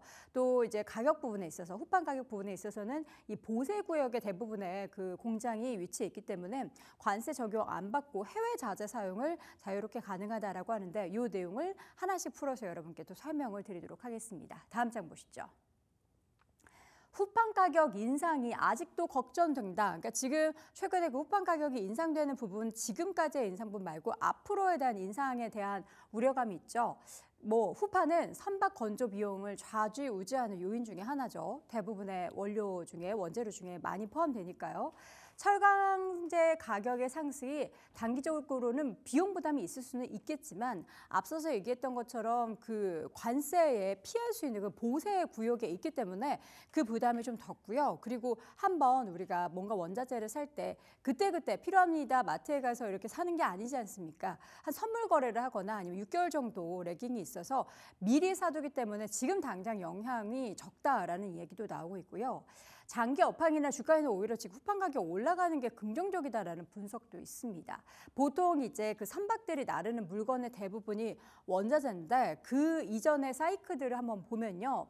직전 조선업 초호황기의 원인이 바로 이 중국발 원자재 시장의 호황이었다라고 합니다. 그래서 지금 후판 가격이 올라도 그를 상쇄할 수 있는 그런 정말 초호황기가 펼쳐질 것으로 기대할 수도 있다. 그런 식으로 또 희망 회로나 또 해석도 나오고 있다는 겁니다. 다음 장 이어서 볼까요? 슈퍼사이클. 여전히 슈퍼사이클은 맞죠? 제가 몇 개월 전, 3개월 전에도 20년 만에 슈퍼사이클이다 이런 얘기도 했던 기억 여러분 나실 거예요? 또 안 그러면 또 제가 뉴진스 춤춰야 돼요. 예, 슈퍼사이클. 여전히 조선주는 3분기에 지금 호실적으로 전망을 하고 있다고 해요. 대표적인 기업들 HD항공조선해양도 영업이익 전망치가 지금 전월 대비해서 6% 정도 늘어나고 있고 HD현대중공업도 당연히 영업이익 전망치가 전월 대비 8%대. HD현대미포조선도 영업이익 전망치가 전월 대비해서 무려 16%. 물론 이 절대적인 금액에 대해서는 HD현대미포조선이 세 자릿수 억 원대이지만 그래도 이 전월 대비 전망치가 올라가고 있습니다. 이런 대표적인 기업들의 이러한 그 영업이익의 전망치가 상향 조정되고 있다는 건 여러분들이 그동안에 우려를 했었던 그러나 뜯어봤더니 여전히 조선주의 실적은 좋구나. 지금도 계속해서 잘 나가고 있고 수주 잘 받고 있구나라는 것을 아실 수가 있을 겁니다. 그 배경에는 당연히 친환경 관련한 규제가 강화되고 있는 상황 속에서 노후 선박 교체 수요가 여전히 있기 때문에 이거 다 채우려면 이전에 저희 그 조선의 국모 그 애널리스트와 함께 이야기했을 때 이 노후 선박의 수요가 얼마 정도 남았나라고 했을 때는 향후 1, 2년이 아니고요. 5년, 10년을 얘기했기 때문에 이 상황에 대해서는 앞으로 조선주의 좀 중장기적인 모멘텀을 가져갈 수 있는 부분이 되겠습니다. 자, 그리고 신조선가 지수의 지속적인 상승이 나타나고 있는데요. 옆에 한번 차트를 볼까요? 과거 정말 조선주 슈퍼사이클의 막바지에 이르렀을 때가 2008년 9월 첫 주입니다. 이때 최고치가 191포인트를 넘어섰던 흐름인데요. 지금 거의 임박해서 육박해서 189 그리고 190을 찍을까 말까 하는 그런 수준까지 올라와 있습니다. 신조선가 지수가 물론 여기서 꺾이게 되면 어떡해라는 우려가 있을 수도 있겠지만 꺾이지 않는다라는 그 배경 속에는 앞서 이야기했었던 이 노후 선박 교체 수요도 있고요. 또 중국에서 경기 부양책을 펼친 가운데 선박 수요는 지금보다 더 늘어날 것이다라는 기대감도 있는 상황입니다. 물론 앞선 저희가 차트를 통해서 5거래일 동안 조선주가 좀 조정을 받았다라고 하지만 그동안에 올랐던 거에 대비해서는 사실 그 조정폭이 그렇게 크지 않다라는 생각도 하실 텐데요. 우리가 냉정하게 바라봤을 때 향후에 4분기에 있어서의 공략주를 생각을 할 때 그냥 테마성으로만 생각하기에는 약간의 좀 아쉬운 부분이 있기 때문에 조선주 관련해서는 실적 모멘텀도 살아있고 또 후판 가격 인상에 대해서는 우려를 그다지 할 필요는 없고 앞으로의 수급도 그리고 시황도 좋을 것이다 라고 기대를 하고 있는 그런 상황에서의 조선주 지금 시점에서 단기적으로도 중장기적으로 모멘텀이 살아있다라는 거 확인해 보시면 좋겠습니다. 자, 이렇게 해서 오늘 여도은의 주식 이야기는 조선주 관련한 이야기를 나눠봤고요. 오늘도 두 분과 함께 개장 동시효과 상황 확인해 보도록 하겠습니다. SM인베스트먼트 이주호 본부장, 헤르메스 스탁의 김시은 팀장 함께합니다. 어서 오세요. 네, 안녕하세요. 네, 반갑습니다. 자, 오늘도 이제 먼저 전략부터 한번 짜보도록 하겠는데요. 김시은 팀장님. 일단 두 가지 측면에서 좀 보시면 좋을 것 같아요. 아무래도 오늘 시장 같은 경우에가 전반적인 지정학적 리스크에 대한 부분들, 특히 미국 3대 증시가 좀 하락 마감을 했기 때문에 우리 증시 내일장 휴장 굉장히 다양한 요소들로 인해서 약세 출발이 되지 않을까라는 생각을 하고 있습니다. 특히 이번에 대한 부분을 보게 되었을 때 거래 대금도 안 좋고 특히 수급적인 측면에서 아직까지 돌아오지 않는 모습들을 보여주고 있어서 쉽지가 않은 시장이 예상이 된다라고 보시면 좋을 것 같고요. 다만 어제 나왔던 수출입 데이터를 보게 되었을 때 반도체라든지 전력기기 혹은 화장품, 자동차 쪽에서의 긍정적인 데이터들이 나왔기 때문에 다시 한번 증시 쪽에서의 반등이 나오게 된다면 실적이 잘 나오고 있는 쪽에서의 강세 흐름들이 더 나올 수 있을 것으로 보여지고 있어서 내가 분할로 접근을 하신다면은 스트레이터 잘 나온 기업들 위주로 한번 보시는 게 맞지 않을까라고 보시면 좋을 것 같고요. 다만 이런 종목군들 같은 경우에는 오늘장 장 초반에 강한 것이 아니라 좀 후반 쪽에 부각이 될 가능성이 높다라고 보시면 좋을 것 같아서 후반 쪽에 좀 후순위 보시면 좋을 것 같고 장 초반에 봐야 하는 쪽 같은 경우에는 중국에 대한 부양책 쪽 혹은 이제 지정학적 리스크 관련 종목이라 보시면 좋을 것 같은데 지난 간밤 사이에 지정학적 리스크에 대한 내용들이 불거지고 있고 특히 이란이 어느 정도로 좀 이란 같은 경우에 공격이 좀 어느 정도 마무리가 되면서 유가 같은 경우가 5%에서 3% 정도로 좀 마감을 했어요. 그런데 이스라엘이 전면전을 할 것인지 혹은 보복에 대한 강도를 어디까지 할 것인지에 따라서 우리나라 해운주들 혹은 석유주들 혹은 곡물주들 쪽에 대한 단기 트레이딩 역시 유효하다라고 보시면 좋을 것 같고요. 그 외로도 지금 중국 관련 종목군들이 지난 간밤에 미국 증시에서 강한 흐름들을 보였습니다. 국경절 이후에 추가 부양책에 대한 기대감들이 많아지고 있어서 이런 부분을 한번 체크해 보시면 좋지 않을까라는 의견 드려보도록 할게요. 네, 알겠습니다. 자, 이어서는 우리 이주호 본부장님, 네. 예, 지각하셨죠? 자꾸 이렇게 늦으시면 벌금 되게 센 거 아세요? 아, 네. 1분에 1,000만 원이에요. 핑계라고 네. 될 수는 있겠지만. 핑계 아니에요. 네. 핑계 말고 그냥 시장 봐주세요. 네. 자, 그래서 일단은 일본 네. 이시바 시게루 총리 좀 당선되고 나서 네. 이제 일본의 금리 인상에 대한 부분들 그리고 기존과 통화 정책에 대한 변경과 뿐만이 아니라 전반적인 정책에 대한 변경에 대한 우려가 지금 계속적으로 있는 상황입니다. 그런 와중에 지금 이스라엘 지정학적 리스크 그리고 중국의 경기 부양책까지 더해지면서 사실 국내 증시가 이게 방향성을 딱히 지금 못 잡고 있어요. 무슨 말이냐면 이게 물론 계속적으로 중국 증시는 올라가고 일본 증시는 빠지는데 근데 이제 또 한 가지 얘기가 나온 게 중국에서는 또 엔비디아 칩을 안 쓰겠다 AI 반도체 이런 얘기가 나오다 보니까 우리나라 입장에서는 중간에 껴가지고 아니 이거 HBM에 대한 그런 부분들이 중국에 만약에 팔리지 않게 된다면 안 좋네 이런 식으로 지금 투심이 얼어붙어 있는 상황인데 사실 어떻게 보면은 좀 미국이 금리 인하를 하고 그 다음에 아시아 주요국들이 금리 인상을 하면서 사실 원달러 환율은 낮아질 가능성이 있는데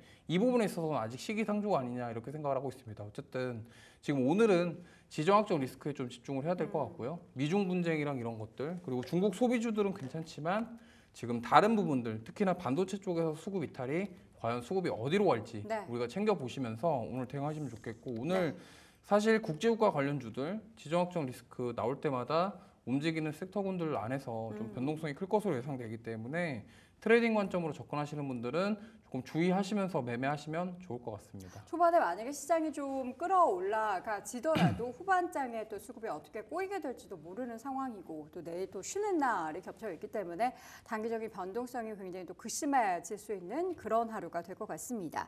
현재 구간에서 양시장 모두 지수는 1%대 하락 출발이 예상이 되고 있습니다. 코스피는 1.33% 하락한 2,558선, 코스닥은 1.17% 하락하면서 754포인트 선 출발이 예상되고 있고요. 지금 밤사이에 사실 뉴욕 시장에서 반도체주들 큰 폭으로 하락을 했는데 삼성전자와 SK하이닉스 모두 하락인데요. SK하이닉스가 지금 동시효과 상황에서는 4% 넘는 하락세 보이고 있습니다. 특징적인 종목 간단하게 좀 체크해 볼 텐데 어떤 종목이 좀 눈에 띄십니까? 뭐 사실 지금 반도체가 저렇게 동시효과에서 빠지게 된다고 한다면 오늘 좀 튀어 오를 만한 거는 지금 지난주에도 움직임이 나왔었던 미래생명자원이라던가 그다음에 뭐 GSA 같은 이런 종목들 또 흥구석유 이런 종목들일 것 같아요. 아무래도 지금 결국엔 이란과 이스라엘의 그런 확전 그런 가능성들 이런 부분들이 좀 시장을 좀 위축시킬 가능성이 높다. 그러면 반도체 섹터에서 빠지게 될 경우에는 그 수급이 어디로 갈 거냐를 생각해 봤을 때 뭐 2차 전지나 바이오 쪽에서 갈 수 있겠느냐에 대한 부분으로 봤을 때는 지금 어떻게 보면은 지정학적 리스크가 좀 크다 보니까 이런 쪽으로 움직임이 좀 단기적으로 수급이 확 들어갔다가 빠지는 그러니까 변동성이 큰 움직임이 나타날 수가 있다는 점을 꼭 감안하셨으면 좋겠고요. 아무래도 갭상승 출발 이후에 시세를 줄 수가 있겠지만 그런 대표적으로 이제 지정학적 리스크가 부각됐을 때 올라가는 종목들은 항상 윗꼬리 조심하시면서 네, 대응하시면 좋을 것 같습니다. 알겠습니다. 김신 팀장님은 어떠십니까? 같은 의견이에요. 오늘 시장에서 좀 봐야 하는 게 지정학적 관련 종목이라고 네. 보시면 좋을 것 같고 거기에서 조금 더 연관지어서 보면 트레이딩 말고 조금 더 모아갈 수 있는 종목군이 방산주가 되지 않을까. 지난 간밤에서 미국 증시에서 방산주들의 강세 흐름들이 나왔는데 현재 LIG 넥선 3% 정도의 강세 흐름들이 예상되고 있고 하나 에어로스페이스 새로 이제 시작을 했는데 2%대의 강세 흐름들이 나와주고 있어서 네. 지금 방산 관련 종목군들 같은 경우에는 좀 주목해 볼 필요가 있지 않을까라는 생각 가지고 있어서 관련 종목군들 좀 관심 있게 볼 필요가 있지 않을까 이렇게 정리하겠습니다. 네, 반도체 대형주뿐만 아니라 시가총액 상위 종목들의 움직임이 대체적으로 불안합니다. 일부 종목 HMM, LG화학, 하나에어로스페이스에는 빨간불이 들어와 있기는 하지만 이 밖의 종목들은 모두 파란불이 들어와 있고요. 코스피며 코스닥이며 할 것 없이 모두 음봉 움직임입니다. 개장은 과연 어떻게 또 반전이 있을지 잠시 후 개장 중계도 함께 확인해 보시죠.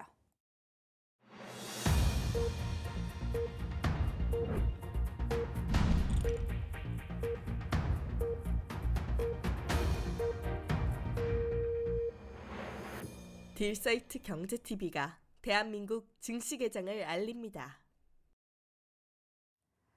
10월 2일 수요일장이 개장을 했습니다. 자, 지금 쉬는 사이에 또 지정학적 불확실성이 수면 위로 올라와 있는데 사실 과거부터 이게 없었던 이슈는 아니고 계속해서 분쟁이 발생을 하고 있는 그런 상황이지만 대체 그 강도가 더 강해졌다라는 부분이 시장에 다시 한번 발목을 붙잡고 있습니다.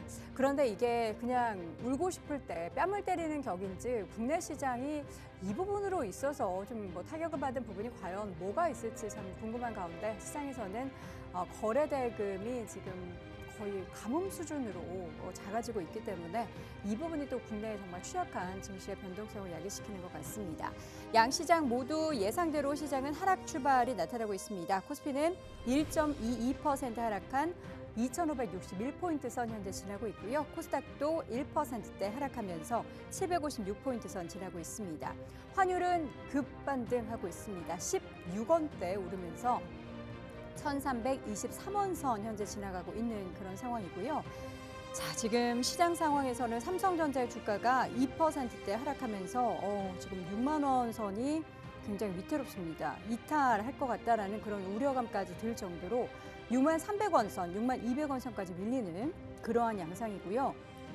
SK하이닉스도 1.78%, 동시효과보다는 그래도 양호하지만 역시나 주가가 17만 1,000원대 초반까지 밀리고 있습니다.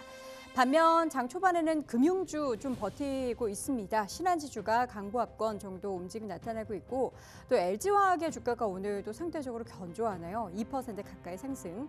포스코 퓨처엠의 주가도 1.2%. 지금까지 밤새 사실 테슬라의 주가는 하락하긴 했지만 앞으로 예정되어 있는 로보택시 공개에 대한 기대감이 계속 있는 걸까요?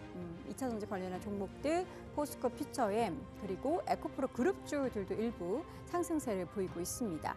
자, 그리고 예상대로 방산 관련한 종목들 LIG 넥스원, 한화 에어로스페이스, 그리고 현대로템 등의 종목들 일제히 상승 흐름 보이고 있습니다. LIG 넥스원은 거의 5% 가까이까지 올라가고 있고요. 한화 에어로스페이스도 3.2% 강세를 보이고 있습니다. 자, 그리고 코스닥으로 넘어가 보자면 전체적으로 좀 파란불이 들어와 있는 가운데 에코프로 BM, 에코프로 그리고 휴젤 3%대 오르고요. 실리콘2, 파마 리서치 이러한 또 미용 관련한 종목들의 상승세가 또 일부에서 나타나고 있고 HK 이노엠 바이오주가 다시 한번 조금씩 살아나고 있는 그런 상황이 연출이 되고 있습니다. 자, 오늘 시장에서 지금 수급은 어떤지 한번 좀 보도록 하겠습니다. 외국인과 기관의 매수 매도가 양 시장 엇갈리고 있는데요. 코스피에서는 지난 월요일장 함께 매도를 보였던 외국인과 기관이 오늘도 팝니다. 외국인은 600억 원대, 기관도 160억 원대 매도 우위가 나타나고 있고요. 그리고 코스닥에서는 팔았던 외국인이 다시 돌아왔습니다. 그러나 그 매수의 강도는 굉장히 약한 가운데 개인의 매도가 장 초반에 나오고 있습니다. 자, 업종별 움직임 한번 볼까요? 오늘 업종 가운데서는 섬유복 업종만 유일하게 강세입니다. 저희가 지난번 이제 중국 관련한 수혜에서 FNF를 다뤄드린 적이 있었는데 1.9% 강세 보이고 있습니다. 오늘 지난 월요일장에 소폭 하락을 다시 한번 메꾸는 그런 모습이고요. 그리고 방림, 대한방직 등의 종목들 소폭 오르는 가운데 형제엘리트의 주가가 지난 월요일장 또 그동안의 급등을 뒤로하고 14% 조정을 받았는데 오늘은 4%대 반등 보이고 있습니다. 자, 기계 섹터, 의료, 정밀, 음식료 금융, 그리고 보험, 전기전자 순으로 하락률이 기록이 되고 있고요. 코스닥 같은 경우에도 운송, 금융 일부 섹터를 제외하고는 전체적으로 모두 하락 흐름을 보이고 있는 상황입니다. 테마 쪽에서는 비트코인 가격이 계속해서 하락하는 움직임이 나타나고는 있지만 코인 관련한 종목들이라고 묶인 종목들의 상승이 두드러지고 있고요. 대형 방산주, 방위산업, 우주항공 관련한 종목들뿐만 아니라 스페코, 빅텍 등의 종목들 상승세, 그리고 오늘 통신 장비, 5G 관련한 종목들이 또 함께 움직이고 있고요. 해운주, 오늘 HMM뿐만 아니라 오늘 보니까 태웅로직스, STX, 그드는로직스 이게 지금 미국에서 관련해서 그 해운 쪽에 있어서의 파업 소식이 들려오고 있죠. 이게 또 어떻게 영향을 또 엮어볼 수 있을지 잠시 후에 좀 한번 분석해 보면 좋을 것 같고, 자율주행 관련한 테마도 함께 움직이고요. 앞서서 저희가 이제 다냐 선생과 함께 확인했었던 그 흥구석유 등을 비롯한 석유주 급등입니다. 흥구석유주가 현재 12%대 강한 상승 나타나고 있고요. 전기차 관련한 종목들 상승세 보이고 있습니다. 자, 오늘 특징적인 부분들 하나씩 좀 점검을 해보도록 하죠. 일단 코스피의 특징 어떤 부분이 눈에 띄십니까? 네, LG에너지솔루션 제외하고 지금 시가총익 상위 종목들 중에서 다 빠지고 있습니다. 네. 그 말인즉슨 뭐냐면 지금 반도체 수급이 또다시 좀 이탈을 하면서 사실 삼성전자 지금 6만 원도 이탈을 하려고 하는 상황이거든요.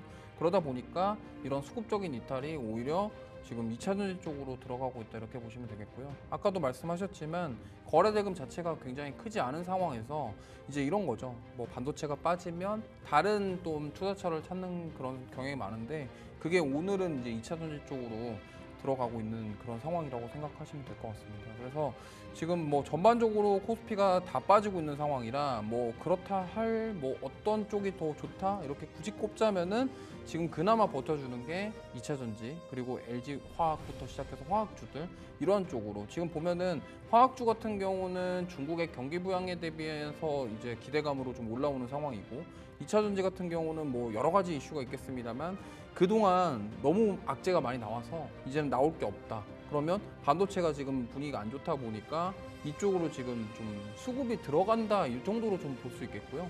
이게 그렇다고 해서 지금 2차전지가 막 업황이 좋아지고 앞으로 나아질 것이다 이러한 것보다는 오히려 지금 반도체가 너무나 안 좋은 소식들이 계속 연이어서 나오다 보니까 이제 메이저 수급들 입장에서는 이거를 지금 반도체 포트 채워놓는 것보다는 여기서 돈을 좀 빼서 2차전지를 가는 게 낫겠다 이렇게 판단을 한 것이라고 저는 감히 예측을 해보고요. 바이오 같은 경우도 지금 사실 그동안 너무 많이 올랐기 때문에 7월부터 지금 계속적으로 상승이 나왔고 고점에 대한 부담감이 있는 상황이라서 지금 그거에 대한 선택으로 좀 2차전지 쪽이 받았다 이렇게 좀 볼 수 있겠습니다. 그래서 LG에너지솔루션 같은 경우는 지금 최근에 시장이 안 좋았음에도 불구하고 계속 견조한 흐름 보이고 있거든요. 특히나 시세가 40만 원대 위로 올라온 다음에 꺾이질 않고 지금 계속적으로 조금 지켜주는 모습이에요. 그러다 보니까 아무래도 지금 뭐 2차전지 쪽을 투자하시는 분들은 이런 거죠. 지금 올해 뭐 그렇게 드라마틱한 뭔가 반전을 기대하기보다는 앞으로 25년, 26년은 더 좋아질 것이다라는 그런 기대감이 지금 2차전지 쪽으로 좀 수급이 들어가고 있다라고 볼 수 있겠고요. 그나마 이제 거래 대금이 좀 늘어나면서 동시다발적으로 다 같이 올라가줘야 좋은 거긴 한데 어쨌든 그나마 지금 뭐 2차전지 쪽 보시고 계시고 2차전지에 투자하셨던 분들은 아유 그냥 반도체보다 좀 낫겠네 이렇게 생각해보는 그런 기간이 되지 않을까 이렇게 생각합니다. 그래서 정리를 해드리면 지금 여러 가지 외부 변수들 또 외부 이슈들이 많은 상황에서 물론 뭐 지금 미국에서는 물가 안정세가 보이고 있는데 경기 침체 징후도 없어서 연착륙에 대한 기대감이 있다라는 얘기를 계속 하고 있고 뭐 추가적으로 미국에서 금리에 대한 정책이 어떻게 바뀔지 모르겠습니다만 어쨌든 통화 정책이 금리 인하 쪽으로 돌아섰고 그런 상황에서 지금 아시아 증시들은 뭐 중국 같은 경우는 경기 부양제, 일본은 금리를 올린다. 이러한 여러 가지 지금 외부 변수들이 많기 때문에 이러한 상황에서 우리나라 증시 같은 경우가 더욱더 힘을 내지 못하고 있는 상황. 그렇다고 한다면 지금 제가 봤을 때는 외부에 휩쓸리는 그런 섹터들을 보기보다는 지금 오히려 하반기, 그러니까 3분기, 4분기 실적 모멘텀이 뚜렷한 섹터들 위주로 좀 호실적이 나올 수 있는 그런 가능성 있는 종목군들, 섹터군들을 옥석 가리게 할 시기가 아니냐 이렇게 좀 말씀드리겠습니다. 네, 현재 구간 코스피 지수와 코스닥 지수가 장중에 낙폭은 줄여가고 있습니다. 코스피가 0.91%까지 낙폭 줄이면서 2,569포인트 선 지나고 있고요. 코스닥도 0.93% 하락하면서 하락하면서 756선 지나고 있습니다. 삼성전자가 장 초반에 59,900원까지 빠지면서 장중 6만 원 선 한 차례 이탈을 했다가 지금은 낙폭을 줄여가며 66,600원 선까지 올라왔고요. 하이닉스도 마찬가지로 1.2%까지 낙폭을 조금 더 줄여가고 있습니다. 또 KB금융, 신한지주, 네이버, LG화학 등의 종목들 계속해서 상승 전환을 시도하고 있는데요. 코스닥도 지금 낙폭 조금은 줄여가고 있네요. 그런데 그렇게까지 유의미한 부분들은 아니고 현재 하락하는 종목분들이 대다수일 정도로 1,300개의 종목이 하락하고 있습니다. 외국인이 소폭 좀 매수의 흐름들이 나왔지만 지금은 기관 쪽에서의 매수만 나왔다라고 보시면 좋을 것 같고 외국인 다시 또 팔고 있는 흐름들이 나오고 있고 시가총액 상위 종목군들에 대한 흐름들도 보게 되었을 때 사실 상위 쪽에서 유의미한 흐름들을 보여주고 있는 게 휴지를 제외하고는 좀 전멸했다라고 보시면 좋을 것 같아요.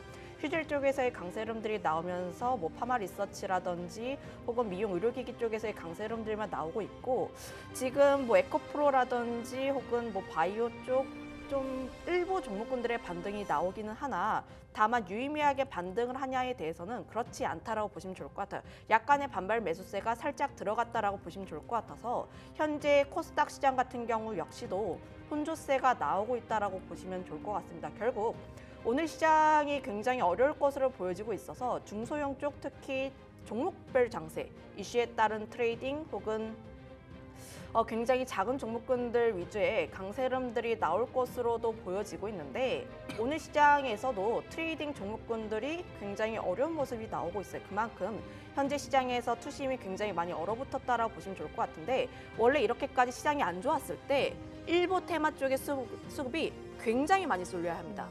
그런데 지금 이런 상황 속에서 강하게 치고 올라가는 종목군들이 그렇게까지 눈에 띄고 있지 않은 상황들 현재 트레이딩을 하시더라도 좀 관망을 하는 흐름들이 보여주고 있다고 보시면 좋을 것 같고 네. 지정학적 리스크 쪽에서도 굉장히 다양한 테마들이 있어요. 이전에는 좀 대장이라고 할 수 있었던 게 뭐 홍구석유를 비롯한 유가 쪽이었다면 최근에는 유가도 있고 해운도 있고 곡물도 있고 또 이제 스페코라든지 이런 방산 작은 쪽들 같은 경우에도 굉장히 큰 변동성을 보여주고 있기 때문에 현재 같은 테마를 보더라도 종목이 굉장히 많이 나뉘고 있으면서 수급이 갈리고 있는 모습들 결국 지금 트레이딩을 하시더라도 현재 눈치를 보면서 움직이는 경향들이 있어서 오늘 시장의 난이도는 상당히 높다라고 평가할 수 있을 것 같습니다. 네. 오늘 시장의 난이도도 높고요. 시장에 뭔가 큰 벽이 설치되어 있는 것 같습니다. 우리가 뭔가를 자꾸 이제 열심히 그걸 넘으려고 하면 그 끈을 끊어내는 것 같은 그런 상황이 펼쳐지고 있는 것 같기는 한데 그래도 조금씩이나마 상승 전환에 시도를 하고 있는 종목들이 있기는 합니다만 여전히 좀 부침이 심한 그런 시장입니다. 오늘 종목 가운데서 급등하는 종목들을 또 보면은 휴림 네트워크스 그리고 형지 관련한 그룹주 강세가 보이고 있고요. 한일단조나 또 위지트 시가총액이 940억 정도 되는 작은 종목이죠. 흥구석유도 석유 관련해서 유가가 국제유가가 배럴당 이제 $70 선을 다시금 회복하면서 중동발 그런 우려의 유가가 급등하자 석유 관련한 종목들 강세고요. 태영로직스의 주가도 장 초반부터 급등세 보이고 있는데 지난 월요일장에도 17% 넘는 급등을 보였던 종목입니다. 한국석유도 7%대 강세 보이고 있고요. 오늘 종목 가운데서 앞서서 저희가 단야 선생과 함께 확인했었던 라이콤, 그러니까 시간의 거래에서 좀 움직임을 보였던 종목이죠. 7%대 강세 보이고 있는 상황입니다. 자, 종목별 움직임 세부적으로 좀 짚어보도록 하겠습니다. 삼성전자와 SK하이닉스 각각 1%대 하락, LG에너지솔루션을 비롯한 2차 전지 종목들도 상승폭이 그렇게 크지는 않지만 빨간불을 겨우 켜고 있는 상황인데요. 종목으로 보면은 어떤 종목을 특징적으로 보십니까? 뭐 가장 봐야 하는 게 삼성전자이지 않을까라는 네. 생각을 하고 있어요. 결국 이번 주 시장도 그렇고 다음 주도 보게 되었을 때 삼성전자에 대한 매도, 그러니까 외국인 쪽에 대한 매도가 언제 줄어들고 수급에 대한 전환이 언제 나올지 포인트가 우리 시장에서 가장 중요한 변곡점이 되지 않을까라는 생각을 가지고 있고요. 오늘 뭐 장 초반에 좀 빠지긴 했으나 지금 다시 한번 말아 올리려는 모습들이 나오고 있는 만큼 현재 많은 투자자분들께서 공감을 하시는 것 같습니다. 가치를 보게 되었을 때 굉장히 저렴하다라는 인식이 상당히 있는 것으로 보여지고 있어요. PBR이 현재 1.08배라고 보시면 좋을 것 같고 22년 저점 대비했을 때 굉장히 낮은 수준이라고 보시면 좋을 것 같은데 그렇다고 보게 되었을 때 현재 반도체가 여기에서 과연 꺾였는가에 대해서는 저는 그렇지 않다라고 보시면 좋을 것 같고 물론 어제 뉴스를 보니까 맥커리에서 삼성전자 목표 주가를 반토막 냈다라는 기사들이 굉장히 많이 나오더라고요. 그런데 저희가 지난주 이 시간에 맥커리 쪽에서 목표 주가 하향한 리포트가 나왔는데 어느 정도의 투심이 나오는지 여부는 우리가 조금 더 확인을 해봐야 한다라는 이야기를 한번 드렸습니다. 네. 그때 시장에서는 좀 영향이 없었다가 좀 일주일간 시장이 나오면서 또 그런 내용들이 나온 상황들 오히려 이제 뉴스에서 이런 안 좋은 내용들이 나왔으니까 여기서 어떻게 이보다는 오히려 안 좋은 내용들이 뉴스에 나오는 거를 의심스럽게 봐야 합니다. 저는 그런 측면에서 보고 있고 네, 나와야 좋은 얘기가 자꾸 나오면 뭔가 팔아야 될 시기를 갖고 안 좋은 얘기가 뉴스에 나오면 이제 좀 사야 되는 시기인가 이렇게 본다는 거군요. 네, 저 일단 네. 삼성전자가 내가 여기에서 단기로 보는 게 아니잖아요. 단기로 그렇죠. 보는 것이 아니라 분할적으로 접근을 해야 하는데 현재 삼성전자라는 가치가 여기에서 얼마나 저렴한가 그리고 얼마나 더 성장할 수 있을까 것인가에 대해서 보게 되었을 때 좀 굉장히 긍정적이다라고 보시면 좋을 것 같고 네. 그리고 내가 뉴스에 의해서 좀 흔들리지 말자라는 이야기가 지난 뭐 화장품 같은 경우도 보게 되었을 때 지난 6월, 7월 안 좋은 내용들만 나왔어요. 여기가 끝인가 이런 내용들만 나왔는데 근데 데이터 보면은 잘 나옵니다 항상. 그래서 내가 보고 있는 수출에 대한 데이터를 볼 필요가 있고 특히 외부의 변수에 따라서 저는 흔들릴 필요가 거의 없다라고 보시면 좋을 네. 것 같아서 지금 삼성전자 같은 경우를 보게 되었을 때 물론 수급이 돌아오는지 여부도 중요하지만 굉장히 저렴한 구간대는 맞다 이렇게 이야기하겠습니다. 싸다, 싸도 너무 싸다. 사실 우리 시장 자체가 너무 싸지 않습니까? 싼데 그게 이제 우리가 밸류에이션 매력이 있다라고 하는데 그거 빼고는 무슨 매력이 있는지 모르겠다라는 그런 또 반문을 할 수가 있겠죠. 자, 특징주 계속해서 보겠습니다. 우리 본부장님은 어떤 종목 보십니까? 네, 오늘 코스피에서 상승률 그나마 시가총액 상위 종목 중에 네. 가장 큰 게 이제 NC소프트거든요. NC소프트. 네, 지금 게임주들 좀 말씀을 드릴 건데. 네. 사실- 월요일장에도 게임주 좀 괜찮았죠? 네, 오늘 지금 현재 NC소프트가 한 3% 후반대, 네. 4% 가까이 상승하고 있는데 아무래도 지금 뭐 사실 신작에 대한 부분들이 막 그렇게 막 호평을 나오는 그런 상황은 아닌데 전반적으로 지금 좀 반등이 나오고 있다 이렇게 보시면 좋을 것 같고요. 그 왜죠? 왜 그러는 사실 거죠? 뭐 아무래도 지금 실적에 대한 부분들이 이제는 바닥을 찍었다라고 판단을 하고 있는 것 같습니다. 그러다 보니까 3분기 실적 발표를 앞두고 이런 게임주들의 그런 약진 이거를 좀 기대해 보지 않나 이렇게 생각을 하고 있고 그런 여러 가지 지금 1분기, 2분기 때 주가가 좀 과도하게 밀렸다라고 저는 판단을 하고 있는 것 같아요. 그래서 이러한 부분들이 조금 뭐 오히려 3, 4분기 실적은 개선될 것이다에 대한 부분들. 사실 NC소프트가 지금 이번에 출시한 신작도 커뮤니티에서 그렇게 반응이 썩 좋지 않습니다. 뭐 계속 뭐 리니지스러운 그런 게임이다. 네. 과금에 대한 부분들에 대한 부정적인 요소들이 굉장히 많고 그러다 보니까 지금 9월 말에도 좀 최근에 신작 모멘텀으로 상승이 나오다가 또 금요일 날 급락이 나왔었어요. 네. 그러니까 이런 식으로 지금 변동성을 보이고 있는데도 오늘 또 반등이 나온다라는 것은 그런 신작에 대한 그런 악평 그런 것들을 소화하면서 오히려 3분기, 4분기의 게임주들의 실적에 대한 부분들을 좀 긍정적으로 보고 있는 게 아니냐. 전 이렇게 보고 싶고요. 네. 특히나 이제 우리가 어제 쉬었는데 월요일 날 외국인 기관들이 가장 순매수 많이 했었던 종목 중에 하나가 크래프톤입니다. 크래프트. 네, 크래프톤 같은 경우가 지금 어제는 쉬었지만 지금 월요일 날 네. 기관 외국인들이 꾸준히 순매수했던 종목이고 지금 흐름 보시면요. 주가가 안 빠져요. 그러니까 계속 고점에서 네. 왔다 갔다 하네요. 지금 보면은 메이저 수급들이 왜 크래프톤을 자꾸 집중하고 있냐라는 부분인데 결국에는 이 배틀그라운드, 펍지사의 배틀그라운드에 대한 실적 그리고 거기서 계속적으로 유저 수가 증가하고 있다라는 부분들은 굉장히 긍정적이라고 볼 수 있겠고요. 특히나 이제 여기서 지금 크래프톤이 준비하고 있는 이런 콘솔 시장이라던가 네. 이러한 쪽에 대한 가치. 왜냐하면 사실 펄어비스 같은 경우는 게임스컴에서 사실 좀 뭐 좋은 얘기들이 많이 나왔습니다만 수상에 대한 기대감이 있었는데 수상하지 못했다라는 이유로 빠졌지만 저는 콘솔 시장이 굉장히 좀 시사하는 바가 크다고 생각하는 게 이게 지금 우리나라나 이제 아시아권 같은 경우는 모바일 게임이 점유율이 월등히 높아요. 근데 좀 북미라던가 이런 쪽은 다르거든요. 북미랑 미국 같은 경우는 콘솔 시장 비중이 굉장히 큽니다. 그러니까 어떻게 보면은 아시아권에 대한 그런 정서와 그런 유럽과 미국의 정서가 좀 다르기 때문에 그럴 네. 수가 있는데 그 한 사례를 들면은 마이크로소프트가 블리자드를 인수했던 이유 중에 하나가 바로 콘솔 게임 때문에 그렇거든요. 네. 그렇기 때문에 엑스박스와 연결할 수 있는 그런 부분들이 있었기 때문에 그런 선택을 한 거라서 저는 이 크래프톤부터 시작해서 우리나라에서 이제 새롭게 콘솔 시장에 진출하려고 하는 이 게임사들의 그런 미래의 가치 이런 것들이 저는 굉장히 좀 높게 평가해봐야 된다라고 생각을 하고 있고 그에 비하면 지금 주가는 굉장히 낮다라는 점. 네. 만약에 그런 콘솔 시장에서도 우리나라가 조금씩 지배력을 갖추게 된다고 한다면 이거는 이제 좀 다르게 봐야 되는 그런 상황이라고 생각을 합니다. 그렇기 네. 때문에 크래프톤은 지금도 계속적으로 외국인 기관들이 좋아하는 종목이다. 네. 이러한 관점에서 봤을 때 지금 뭐 시장 이렇게 반도체, 2차 전지, 바이오 이 세 가지 섹터 중에서 좀 순환매가 돌고 있지만 나는 그래도 좀 다른 쪽을 보고 싶다고 한다면 게임주들 한번 보시면 좋을 것 같습니다. 네. 자, 게임주에 대한 관심 지금 시점에서 이제 뭐 당장의 모멘텀은 없지만 계속 수급이 유입되고 있다라는 것에 의미를 부여하면서 4분기에 실적에 대한 개선 기대감을 한번 가져보도록 하겠습니다.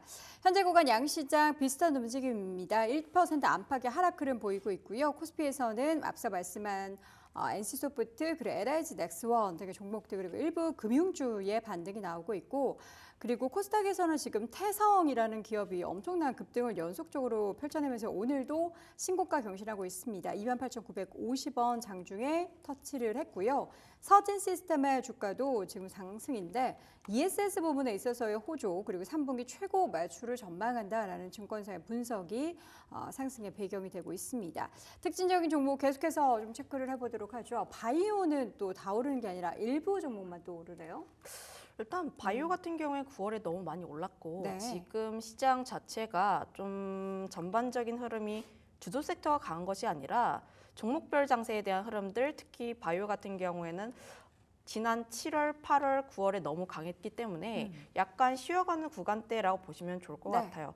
현재 바이오 종목군들 같은 경우에도 과거에는 금리 인하라는 이 모멘텀에 의해서 굉장히 강한 상승 동력이 되었다면은 현재 금리 인하는 시작을 한 상황들 앞으로 본격적인 초입 구간이기 때문에 관련 종목군들 역시도 함께 관심 있게 봐야 하는 필요는 있긴 하나 지금 시장에서 굳이 바이오를 제외하고 다른 대안처가 굉장히 다양하다라고 보시면 좋을 것 같습니다.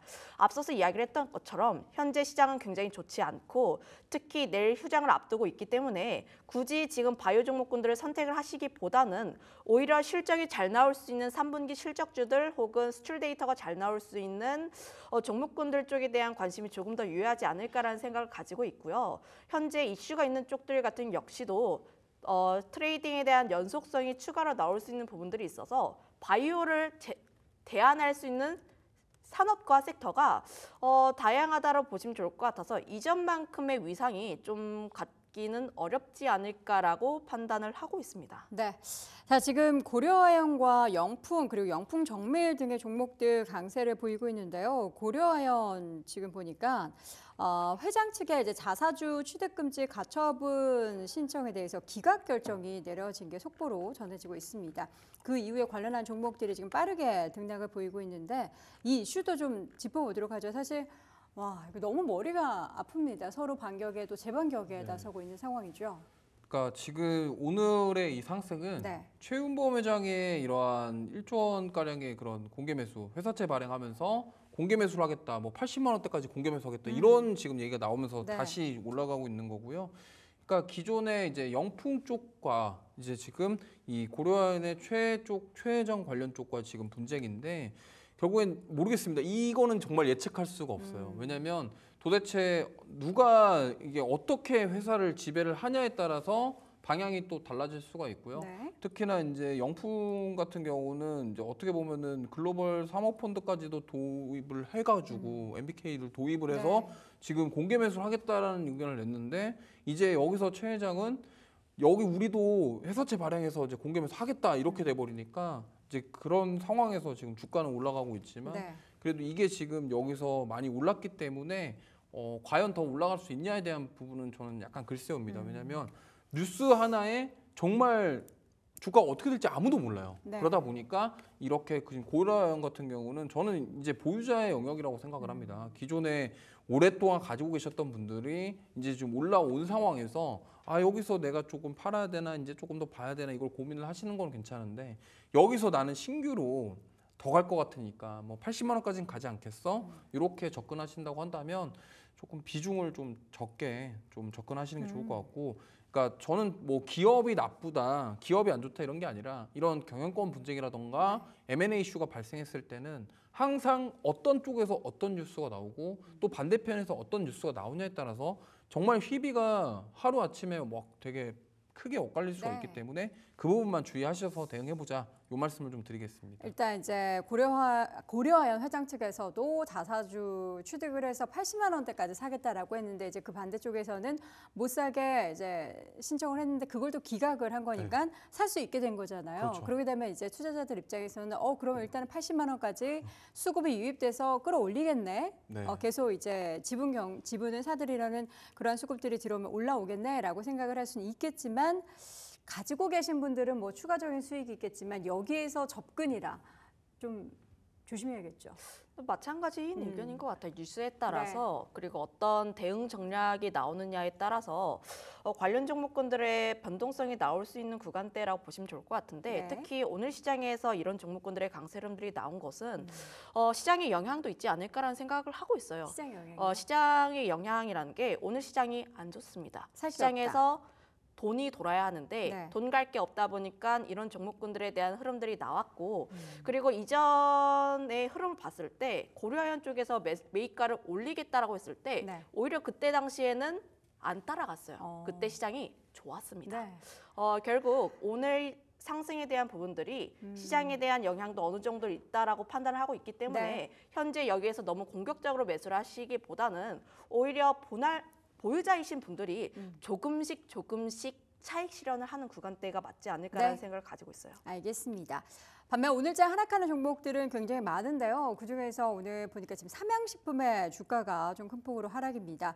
그동안 다시 한번 중국에 대한 부양책 기대감 또 이제 역시나 실적에 대한 하반기 기대감이 있었지만 6%대 오늘장 좀 큰 폭의 하락 보이고 있고요. 조선주, HD한국조선해양의 추가적인 하락이 나타나면서 4%대 하락 그리고 LG로텍도 4%대 그리고 한국타이어앤테크놀로지도 4%대 하락세 보이고 있습니다. 특징적인 종목 하나만 더 짚어보시죠. 뭐 오늘 지금 굳이 하나 말씀드리자면은 저는 지금 쉬어가고 있지만 전 조선주들 좀 보셨으면 좋겠어요. 사실 조선 같은 경우는 지금 뭐 수주장고부터 시작해서 좀 뚜렷한 모멘텀이 있음에도 불구하고 지금 지난주 금요일부터 계속적으로 하락이 나오고 있습니다. 아무래도 중국에 대한 경기 부양책으로 인해서 후판 가격부터 시작해서 철강에 대한 가격 인상이 수익성을 좀 떨어뜨린다. 이러한 측면이 지금 선제적으로 반응하고 있다 이렇게 보시면 좋겠고요.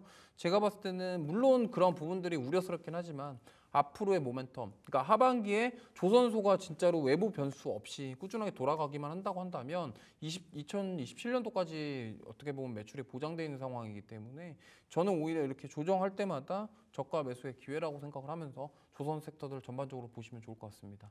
네. 전자시장은 푸른 기운이 잠식을 하고 있습니다. 일부 하나 에어로스페이스, 효성중공업, 고려아연, 효재, LIG넥스원, NC소프트 이런 종목들은 앞서서 저희가 특징주 다루는 시간에 모두 확인을 해봤는데요. 전체 시장은 여전히 계속해서 좀 침울한 상태입니다. 일단 전기전자 섹터 안에서 삼성전자를 비롯한 SK하이닉스 여전히 하락세를 보이고 있는데요. 주가 여전히 하락에서 낙폭을 크게 줄이지는 못한 채 하이닉스 2.6%, 삼성전자도 1.63% 하락 흐름 보이고 있습니다. 반면 2차전지 관련한 종목들 장 초반에는 약간 탄력이 있긴 했습니다만 지금은 또 다소 둔화가 됐습니다. LG에너지솔루션 0.24% 강세고요. 그리고 포스코퓨처엠도 0.6% 강세인데 상승폭이 너무나 제한적이고요. 일부 전력기기 관련한 종목 중에서는 효성중공업이 또 유일하게 2%대라는 상승 흐름이 나타나고 있는 종목입니다. 다시 전체 시장으로 돌아갈까요? 초반 버텨냈었던 금융주들도 지금 다시 한번 파란불이 더 많습니다. 신한지주도 상승폭 둔화된 채 0.5%고요. KB금융은 약보합권으로 돌아선 상황. 하나금융지주도 빨간불에서 지금 약간 푸르둥둥한 또 파란불로 바뀌었습니다. 0.34% 하락세. 그리고 오늘 조선주가 또 여전히 하락세인데요. 앞서서도 이제 조선주에 대해서 왜 최근에 하락이 나타났고 그에 따른 우려는 증권가에서는 이런 생각을 가지고 있다라는 내용 정리해 드렸는데 그래도 또 매물이 출회가 되고 있습니다. HD 한국조선해양이 4%대 오늘장 밀리고 있고요. 다른 조선주들도 하나오션 정도만 제외하고는 좀 파란불이 더 많습니다. 다시 전체 시장 보겠습니다. 자, 앞서 말씀드렸던 조선주 쪽 한번 확인해 보자면 운수장비 섹터 안에 들어가 보도록 할까요? 현대차, 기아, 자동차 주들도 좋지 않고요. HD 현대중공업도 2%대 하락, 그리고 HD 현대미포조선도 2.7%, 삼성중공업도 하락이고요. 한화오션은 그래도 상승세로 버텨내고 있습니다. 하나에어로스페이스, 한국항공우주, 현대로템도 장 초반에는 상승했다가 다시 조금 상승폭이 둔화된 채로 보합 등락을 하고 있고요. 전체 시장 보자면 다시 LIG, 넥스원 같은 경우는 여전히 견조한 모습을 나타내고 있는 가운데 지금도 빨간불입니다. 시장 전체적으로 보시죠. 자, 서비스업 쪽은 그래도 군데군데 좀 빨간불이 보입니다. 네이버 같은 경우에는 지난 월요일장에 자사주 매입에 관련한 주주환원에 대한 모멘텀이 좀 붙었던 종목이죠. 오늘장에서도 0.4%대 오름세 보이고 있고요. 게임주 가운데서 NC소프트는 상승이지만 크래프톤 같은 경우에는 오늘장 하락 흐름입니다. 그런데 또 수급적으로 외국인과 기관의 동반 매수가 지난 직전 거래일에 집계가 됐다라는 거 유의미하게 좀 평가를 해봤고요. 코웨이 주가는 1.6% 강세, 그 밖의 종목들은 모두 이제 파란불을 켜고 있습니다. 다시 전체 시장 마지막으로 좀 정리를 해볼까요? 전체 시장 가운데서 빨간불이 들어오는 섹터는 사실 그다지 없습니다. 기계 섹터 안에서도 유일하게 빨간불은 LIG 넥스원, 제약 섹터 안에서는 조금씩 상승 전환하는 종목들이 일부 보이긴 하지만 여전히 파란불이 더 많고요.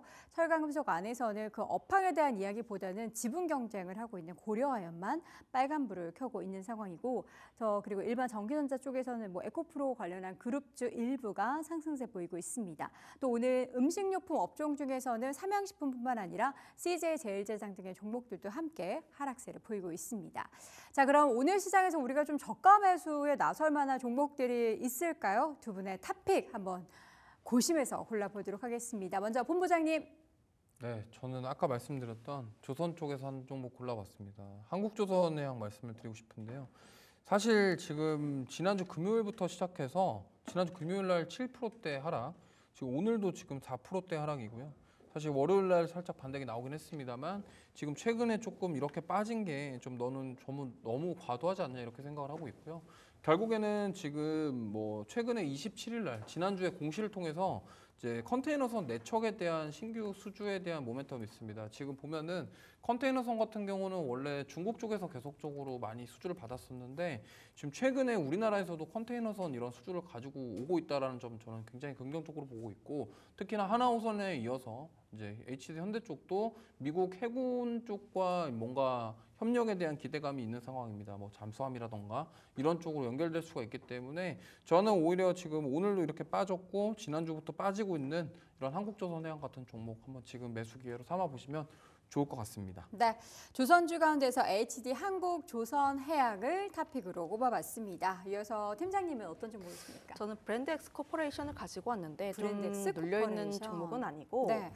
좀 돌파 매매 관점에서 보시면 좋을 것 같아요. 전거래일에 16% 정도의 강세 흐름들이 나오긴 했으나 지금 12,000원이라는 가격대를 크게 이탈하지만 않는다면 계속 관심 있게 봐야 하는 종목이라 보시면 좋을 것 같습니다. 이 종목 좀 보신 분들은 아시겠지만 항상 12,000원이라는 이 호가에 매물을 굉장히 많이 쌓아놓으면서 좀 돌파에 대한 트라이를 거의 3-4번 정도 한 것 같아요. 3-4번 정도 했는데 지금 그 매물대를 소화하면서 끌어올린 상황들, 그러면 새로운 지지선 라인대가 생겼다라고 보시면 좋을 것 같아서 네. 앞으로 주가에 대한 부분들 역시도 함께 기대해 볼 수 있는 요소라고 보시면 좋을 것 같고요. 모멘텀적인 측면에서 보게 되었을 때 에슬레저 브랜드라고 보시면 좋을 것 같은데 잭시믹스 안다르입니다. 소비재를 투자를 할 때 가장 봐야 하는 게 내 주변에서 얼마나 많이 쓰는지를 보시면 좋을 것 같아요. 네. 제가 한 달 동안 또 이제 필라테스 열심히 하고 있는데 그래요? 주변에 10분이 있으면 네. 8분이 잭시믹스 입습니다. 그 이유가 뭐래요? 편하대요? 좀 저렴해요. 아. 이제 뭐 룰루레몬 이런 네. 거 대비했을 때 가성비가 좀 뛰어난 부분들이 있고 또 그런 부분이 있어서 현재 내수 쪽에서의 성장이 굉장히 잘 나왔던 기업이라 보시면 좋을 것 같은데 네. 현재 중국 쪽으로 진출하게 되면서 해외 성장에 대한 기대감 역시도 함께 가지고 있는 상황이라 보시면 좋을 것 같아요. 7월, 8월에 점포 3개 했고 9월에 4개 그리고 올해 같은 경우에는 15개에서 20개 오픈을 목표로 하고 있는데 내년 같은 경우에는 100호점 출점을 가능하지 않을까라는 내용이 나와주고 있어서 네. 현재 중국 쪽에 대한 성장 기대감이 상당히 높다라고 보시면 좋을 것 같고요. 중국 같은 경우를 보게 되었을 때 좀 이제 뭐 레이디 효과인지는 모르겠는데 애슬레저 시장 좋습니다. 룰루레몬 시장 잘 나와주고 있고 관련하다 보니까 지금 모델이 우기예요. 우기 이제 그 아이돌 여자 아이돌? 네. 여자아이들. 네, 아이들 그 맞아요? 우기인데 네. 네, 맞습니다. 조심스럽게. 네, 잘 몰라가지고. 네, 네. 중국에서 인기 되게 많다면서요? 중국에서 인기 진짜 많은데 맞죠? 모델 예. 맡으면서 네. K 아이돌이 입는 K 애슬레저 룩 이런 마케팅 효과로 인해서 좀 중국에서 효과가 나오지 않을까 네. 이에 대한 매출 효과는 4분기부터 나와주지 않을까라는 아. 생각을 가지고 있는데 이미 이 기업이 2분기 실적 잘 나왔고요. 3분기 같은 경우에도 실적 잘 나올 것으로 보여주고 있는데 현재 또 시장에서 관심 있게 보는 게 중국 부양책 관련 종목군들 이런 네. 부분들이 있어서 저는 현재 이 종목군들에 대한 스토리라든지 기술적인 측면 굉장히 긍정적이라고 판단하고 있어서 네. 관심 있게 보면 좋을 것 같습니다. 알겠습니다. 자, 이렇게 해서 오늘 두 종목 탑픽 종목 꼽아봤는데요. 어려운 시장 속에서도 수익률 내는 종목으로 여러분 잘 참고해 주시기 바랍니다. 자, 오늘 개장 중계 두 분과 함께 했습니다. 고맙습니다.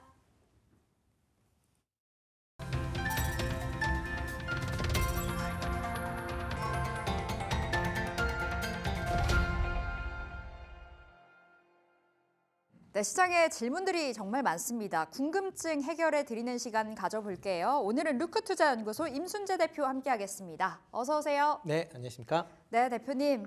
우리가 쉬는 동안에 이슈가 정말 많았습니다. 그렇다 보니 시장도 하방 압력을 좀 강하게 받아가야 했던 모양새인데요. 오늘 국내 증시 안에서 질문들 풀어볼게요. 첫 번째 질문부터 가보도록 하겠습니다. 중동 리스크 격화 키워드 떠 있는데요. 이제 이란과 이스라엘의 전면전으로 치닫고 있는 상황이죠. 자, 세 가지 포인트 잡아보도록 하겠습니다. 중동 리스크는 높아져만 가고 있고요. 지금 이스라엘과 이란의 전면전, 국제유가가 간밤에만 무려 4%가 넘게 튀었습니다. 여기에다가 이제 방산까지 수혜가 기대가 되는 구간에서 현대로템이 탑픽으로 나와 있네요. 자, 하나씩 풀어볼게요, 대표님. 네, 뭐 이스라엘하고 이란 뭐 지금 전면전 얘기가 나오곤 있지만 뭐 일단은 좀 더 지켜봐야 될 것 같다라는 게 뭐 저 개인적인 생각이고요. 그보다는 이제 이스라엘이 뭐 지금 레바논 남부에 지금 뭐 전격적으로 지상군이 들어갔다라는 그런 얘기도 나오고 있을 만큼 이스라엘이 헤즈볼라에 대한 이제 강력한 그런 압박이 좀 커지고 있는 게 사실입니다.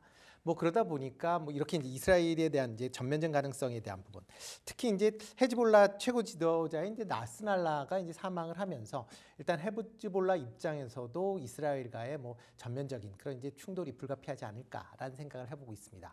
그렇지만 일단 뭐 헤즈볼라 같은 경우에 뭐 지도부가 지금 공백 상태이기 때문에 뭐 네. 적극적인 대응은 없는 거 아닌가라고 생각이 되고 있고요. 뭐 지난주에 이제 새로운 지도자를 이제 선출을 했기 때문에 아마 어느 정도 전열이 재정비된다라고 하게 되면 이스라엘과의 이제 전면적인 지상 교전이 시작될 가능성은 좀 여전히 남아 있다라고 보시면 될 것 같습니다. 뭐 이에, 그러니까. 네, 이에 계속 따라서 말씀 주시죠. 이제 그 이란 같은 경우도 지금 뭐 헤즈볼라에 대한 뭐 지도부에 대한 공격으로 인해서 어쩔 수 없이 이제 이란 입장에서 보면 지금 현재 이스라엘과의 전쟁을 그렇게 하고 싶어 하느냐라고 보면 약간 좀 퀘스천입니다. 그러니까 그렇게 끌려 들어가지 않으려고 노력을 하고 있는데 지금 이스라엘 입장에서 계속 지금 이란을 끌고 들어오려고 하고 있는 거다라고 네. 보시면 될 것 같고요. 그래서 이란 입장에서도 이스라엘을 뭐 헤즈볼라의 이제 지도부가 공백이 생기면서 그렇다고 또 손을 놓을 수도 없는 그런 상황이다라고는 관점에서 이번에 한 180 뭐 이스라엘에서는 180발이라고는 하지만 미국에서 한 200발 정도의 탄도 미사일을 지난 밤에 이스라엘 본토에다 공격을 했다라고 보시는 게 좀 맞지 않을까 싶습니다. 그러니까 좀 커져만 가는 것 같아서 뭐 휴전에 대해서도 계속해서 뭐 여러 가지 카드가 나오긴 하잖아요. 미국도 계속해서 휴전안을 제시하고 있는 상황에서 먹히지는 않는 것 같고 관련해서 방산 쪽도 뜨고 있습니다. 먼저 이제 트럼프 수혜주로도 방산이 이야기가 많이 됐었고 현 시점에서는 트럼프보다는 이제 중동 쪽으로 키워드가 좀 더 맞춰지는 것 같거든요. 결국에는 방산 안에서 현대로템 보시네요. 네, 일단 지금 뭐 글로벌적으로 이제 군비 확장이 계속 이루어질 수밖에 없는 그런 네. 상황입니다. 이게 뭐 트럼프 후보가 대통령이 당선이 되던 아니면 해리스 후보가 당선이 되던 미국의 국방비는 계속 증가할 수밖에 없는 그런 상황이고요. 뭐 트럼프 후보가 뭐 당선이 된다라고 하게 되면 동맹국에도 이제 국방비 증액에 대한 논란이 뭐 당연히 나올 수밖에 없는 그런 상황입니다. 뭐 아직 당 후보임에도 불구하고 지금 뭐 우리나라를 비롯해서 EU에 지금보다 국방비를 더 늘려야 된다라고 지금 대놓고 얘기하고 있는 그런 상황이고요. 그러다 보면 국방비는 지금보다 더 증가할 수밖에 없다라고 보시면 될 것 같습니다. 특히 국방비가 증가한다라고 하게 되면 미국에 이제 관련된 뭐 미군 주둔 비용이 이제 같이 올라간다라는 뭐 비용도 있겠지만 그보다는 국방비 한 30-40% 정도는 이제 새로운 무기를 구입하거나 아니면 기존 노후화된 무기를 대체할 가능성은 상당히 높다라고 보시면 될 것 같습니다. 네. 뭐 대표적으로 EU 같은 경우도 과거보다 이제 GDP 그 국방비가 많이 증가를 했는데 그 내용 중에 새로 증가한 국방비의 30% 정도가 신규 무기 구입에 이제 사용이 됐기 때문에 이렇다라고 하게 되면 국내 이제 이런 방산 관련된 기업들의 그런 이제 매출도 좀 더 확대될 가능성이 있다라고 보여집니다. 방산주가 이제 수출주로서의 면모를 또 뽐내주고 있잖아요. 네. 올 초부터 계속해서 이어져 왔는데 그럼 대표님 현대 로템을 콕 집으신 이유가 있을까요? 뭐 한화 에어로스페이스도 있고 LIG 넥스원도 있고 원체 많잖아요, 방산주. 네, 그렇죠. 뭐 많이 있는 그런 상황입니다. 일단 뭐 그 중에서 관심을 보는 게 대형주 중심으로 관심을 보시는 게 낫지 않을까라는 네. 생각을 하고 있습니다. 지금 뭐 방산 관련주들이 시장에 주목을 받고 있는 게 이제 수출이 잘 되고 있다라는 측면이고요. 이런 수출은 대부분 대형주 중심으로 지금 이루어지고 있고 네. 이거에 대해서 뭐 중소형주 같은 경우 뭐 납품을 받는다라고는 하지만 좀 제한적일 수밖에 없기 때문에 대형주 중심으로 보시는 게 어떨까 싶습니다. 그 중에서 이제 로템 같은 경우는 이제 대표적으로 K2 전차에 대한 그런 이제 매출 성장세가 상당히 기대가 되고 있다라고 보시면 되는데요. 뭐 지금 폴란드뿐만 아니라 지금 루마니아를 비롯해서 이제 동구권 지역 내에 이런 이제 전차에 대한 수요가 지금 확대될 가능성 그리고 그거에 대한 발주가 계속 이루어질 가능성에 대한 부분을 관심 있게 보시면 좋을 것 같고요. 이뿐만 아니라 현대 로템이 뭐 지금 방산주로 구별은 돼 있지만 원래 하고 있는 게 철도입니다. 네. 철도도 뭐 최근 들어 계속 이제 신규 수주에 대한 그런 얘기들이 나오고 있기 때문에 네. 방산뿐만 아니라 철도 부분에 대한 실적도 좋아진다라는 관점에서 뭐 주의 좀 관심 있게 보시면 어떨까 싶습니다. 삼박자가 다 맞네요. 방산도 철도도 실적까지 잘 나오고 있는 현대로템 큰 종목으로 주목을 해보자. 그럼 지금 고가권에서 움직이는 거 아닐까 싶거든요. 최근에 또 한 번의 사상 최고가였었잖아요. 54,000원 현재 구간 지나가고 있는데 어디까지 괜찮을까요? 일단 뭐 전고점은 넘어설 수 있다라고 오. 좀 생각을 하고 있고요. 한 6만 원대까지는 충분히 상승 여력은 가능하지 않을까 싶습니다. 알겠습니다. 6만 원까지 가능하다라는 측에서 현대로템까지 이야기 들어봤고요. 자, 저희 두 번째 질문으로 넘어가 보겠습니다. 두 번째는요. 10일 로보택시가 총매제 이제 10월 10일이 디데이입니다. 테슬라가 로보택시 공개를 한다라고 못을 박아놨잖아요. 자, 세 가지 키워드 또 잡아볼게요. 우리 대표님께서 주신 답변이거든요. 미국 금리 인하 그리고 테슬라의 인도량 회복 효과가 있을 거다. 로보택시 공개에 따른 자율주행차 기대감 올라갈 거고 2차 전지 단기 트레이딩 유효하고 결국엔 현대차다로 좀 귀결이 되는데요. 자, 하나씩 풀어볼게요. 인도량에 대한 기대감 오늘 밤에 발표가 되죠? 네, 그렇죠. 오늘 밤에 나오죠. 뭐 지금 시장 예상치는 46만 대. 그러니까 일단 지난 분기보다 이제 좀 늘어나고 작년보다도 이제 늘어난다라고 네. 보시면 될 것 같습니다. 뭐 최근에 계속 이제 북미 지역, 그러니까 테슬라의 그 인도량이 계속 줄면서 지금 여러 가지 이제 뭐 실적에 대한 우려가 같이 나왔고요. 그래서 뭐 국내 2차 전지 관련주들도 뭐 전반적으로 조금 약세를 보였는데 뭐 테슬라가 어느 정도 인도량이 회복이 되면서 그런 부분이 조금 개선되지 않을까라는 기대감이 시장에 있습니다. 네. 뭐 근데 테슬라의 이제 실적이 나오면 물론 전체적인 대수도 중요하겠지만 지역별 이제 판매량도 같이 보셔야 됩니다. 뭐 어디 네. 북미냐, 뭐 그렇죠. 중국이냐. 중국이냐라는 건데 과연 중국에서 늘어나서 테슬라의 실적이 좋아졌다라고 하게 되면 큰 메리트는 없습니다. 네. 왜냐하면 중국 지역 내에서 판매가 늘었다라고 하게 되면 대부분 이제 중국 CATL이 대부분의 이제 납품을 하고 있는 2차 전지를 납품을 하고 있기 때문에 물론 NG 엔손도 납품하지만 CATL이 대부분 증가를 했기 때문에 그런 부분이 CATL의 실적이 개선이 된다라고 보시는 게 더 맞을 것 같고요. 네. 북미에서 만약 늘어나지 못한다라고 하게 되면 국내 2차 전지 관련된 종목들의 북미 내의 매출 성장세도 상당 부분 제약을 받을 수밖에 없는 그런 상황이니까 이게 지역별로 좀 확인해 보실 필요가 있다라고 보여지고요. 특히 이제 미국의 기준금리 인하가 계속 이루어지면서 특히 이제 고가 소비재들, 근데 대표적으로 자동차죠. 그렇죠. 자동차에 대한 이제 수요가 개선될 수 있다라는 부분이 있는데요. 그렇지만 조금 이제 같이 생각해 보셔야 될 게 지금 이제 전기차의 판매가 과연 캐즘이라고 얘기를 많이 하는데 네. 일시적인 수요 정체라기보다는 구조적인 수요 정체일 가능성이 좀 크다라고 좀 생각을 하고 있거든요. 구조적이라면 뭘까요? 그러니까 일단 전기차에 대한 인프라가 아직 부족하다라는 겁니다. 충전소도 그렇죠. 부족하고요. 네, 충전소가 대표적인 예다라고 보시면 되는데요. 네. 특히 이제 테슬라 같은 경우에 올 이제 봄에 그 테슬라에서 지금 전반적으로 밀고 있는 게 이런 충전 관련된 그쪽 그 인력을 전원해 보냈습니다. 맞아요. 그러니까 그만큼 북미 내에서 이런 이제 전력 인프라, 그러니까 이런 충전 인프라의 속도가 상당 부분 좀 더디게 될 가능성은 있다라고 네. 보여지고 그러면 뭐 전기차의 판매도 조금 더딜 수밖에 없다라는 것도 같이 좀 보셔야 되지 않을까라는 생각을 해보고 있습니다. 일단은 인도량 공개가 굉장히 중요하겠는데 그 안에서 지역별로 좀 어떻게 그 데이터가 나오는지가 굉장히 중요하겠습니다. 세세하게 뭐 CATL이냐, LG 엔솔이냐, 뭐 그리고 관련해서 국내 기업 수혜를 볼 것이냐로 또 통할 수 있기 때문에 어떻게 데이터가 나오는지 잘 보도록 하겠고 자동차 필수제잖아요. 네. 꼭 필요한 부분인데 원체 비싸서 못 샀었는데 그래도 좀 수요가 살아나지 않을까? 라고 하지만 구조적인 부분에선 글쎄라고 답 주셨고 그럼 2차 전지 단기 트레이딩 관점으로 유효하다라는 부분이라면 어떤 쪽으로 바라보세요? 뭐 셀도 있고 양극재도 있고요. 일단 지금 상황에는 셀 쪽으로 보시는 게 좀 더 맞지 않을까 싶습니다. 그러니까 뭐 지금 2차 전지 관련된 종목들이 전기차 이제 판매가 둔화가 되면서 네. 전반적으로 지금 계속 지금 장기간으로 이제 어떻게 보면 하락을 하고 있는 그런 상황이고요. 그렇지만 이제 북미를 중심으로 전기차가 조금씩 살아난다는 기대감으로 네. 최근에 이제 셀 업체들이 강한 그런 모습을 좀 보이고 있습니다. LG 엔솔 오늘도 올라가네요. 네, 오늘도 이제 좀 상승세를 보이고 있는데요. 지금 아마 LG 엔솔 같은 경우는 지금 아마 저항대가 한 42만 원 정도가 아마 저항대로 네. 지금 계속 지금 작용을 하고 있는데 42만 원을 넘어설 수 있느냐, 못 넘어설 수 있느냐도 같이 좀 보셔야 되지 않을까라는 알겠습니다. 생각을 해보고 있습니다. 42만 원이 또 변곡점이 될 것 같네요. 어제 리포트가 하나 나왔었는데 LG엔솔 목표 주가 51만 원이었었거든요. 셀 쪽으로 바라보자 말씀 주셨고 현대차도 한번 살펴볼게요. 현대차 지금 자리의 시세 오늘도 현대차는 하락입니다. 네, 하락이죠. 2%대 하락.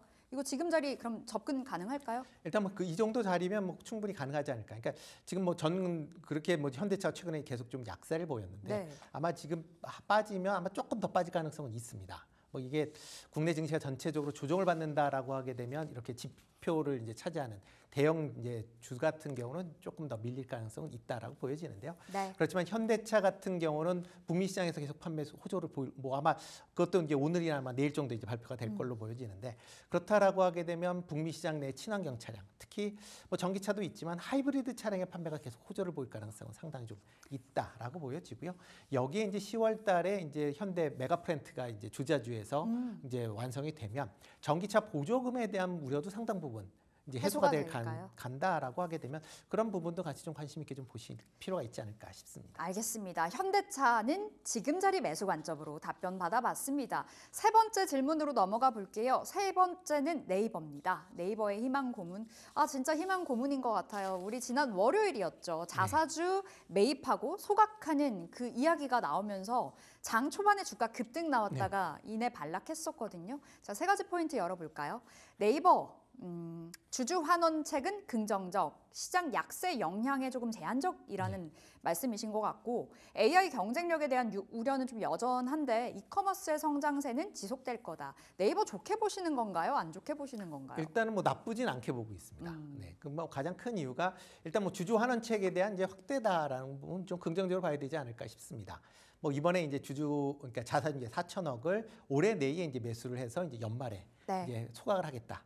있다라는 거니까요. 뭐 그렇게 따진다라고 하게 되면 최근에 주가가 계속 좀 하락세를 보였기 때문에 그런 측면에서 보면 이런 주주 환원책 확대는 뭐 주가는 좀 긍정적으로 볼 수도 있고요.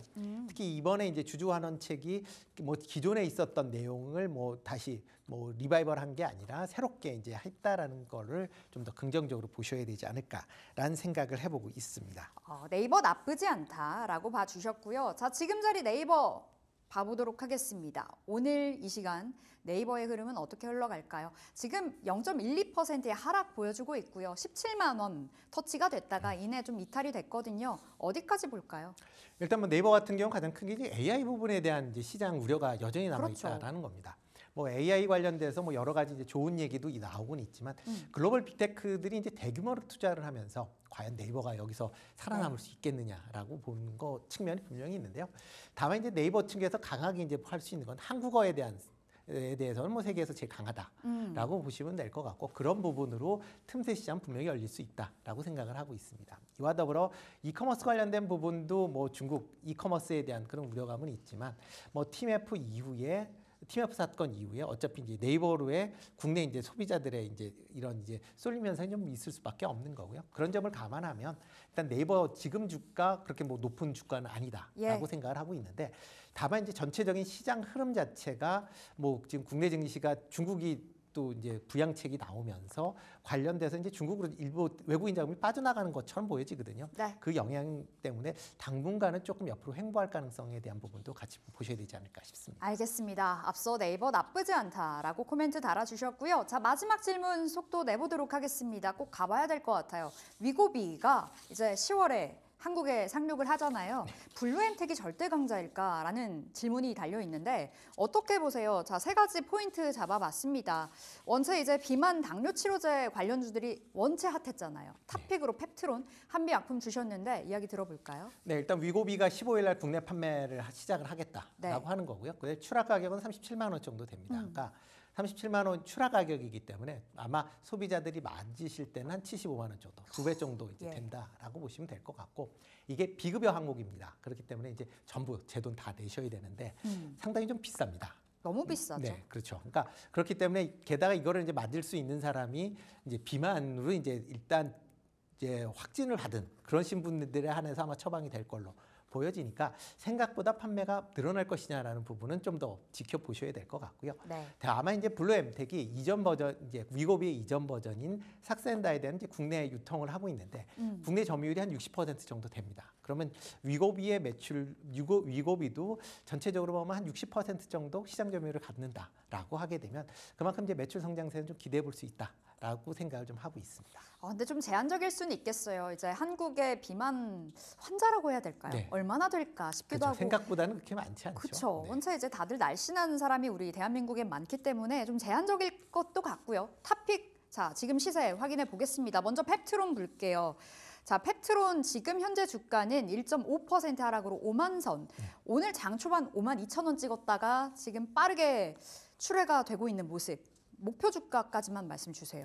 네, 뭐 펩트론 같은 경우는 뭐 그 지금 이제 여러 가지 수출 이전에 대한, 그러니까 기술 수출에 대한 그런 얘기들이 좀 많이 나오고 있는 그런 상황입니다. 예. 다만 이제 펩트론이 유상증자 물량이 있기 때문에 그런 부분이 주가 상승에 좀 제한적으로 작용할 가능성이 좀 있다라고 보시면 될 것 같고요. 그렇지만 뭐 지금 수준보다는 한 10% 정도는 뭐 충분히 올라갈 여력은 있다라고 생각을 하고 있습니다. 현 시점 대비 10%. 자, 한미약품도 빠르게 볼게요. 한미약품 가격만 딱 말씀 주신다면요. 2% 하락입니다. 네, 뭐 전반적으로 오늘 뭐 시장 자체가 좀 약세를 보이기 때문에 뭐 전반적으로 주가들 좀 약세를 보이고 있다라고 보시는 게 좀 맞지 않을까 싶고요. 뭐 한미약품 같은 경우 뭐 여러 가지 좀 개별적인 이슈는 좀 있긴 하지만 비만 치료제 관련돼서는 뭐 국내에서 가장 뭐 높은 그런 이제 기술력을 갖고 있는 회사다라는 점을 부각을 해 보셔야 될 걸로 보여지고요.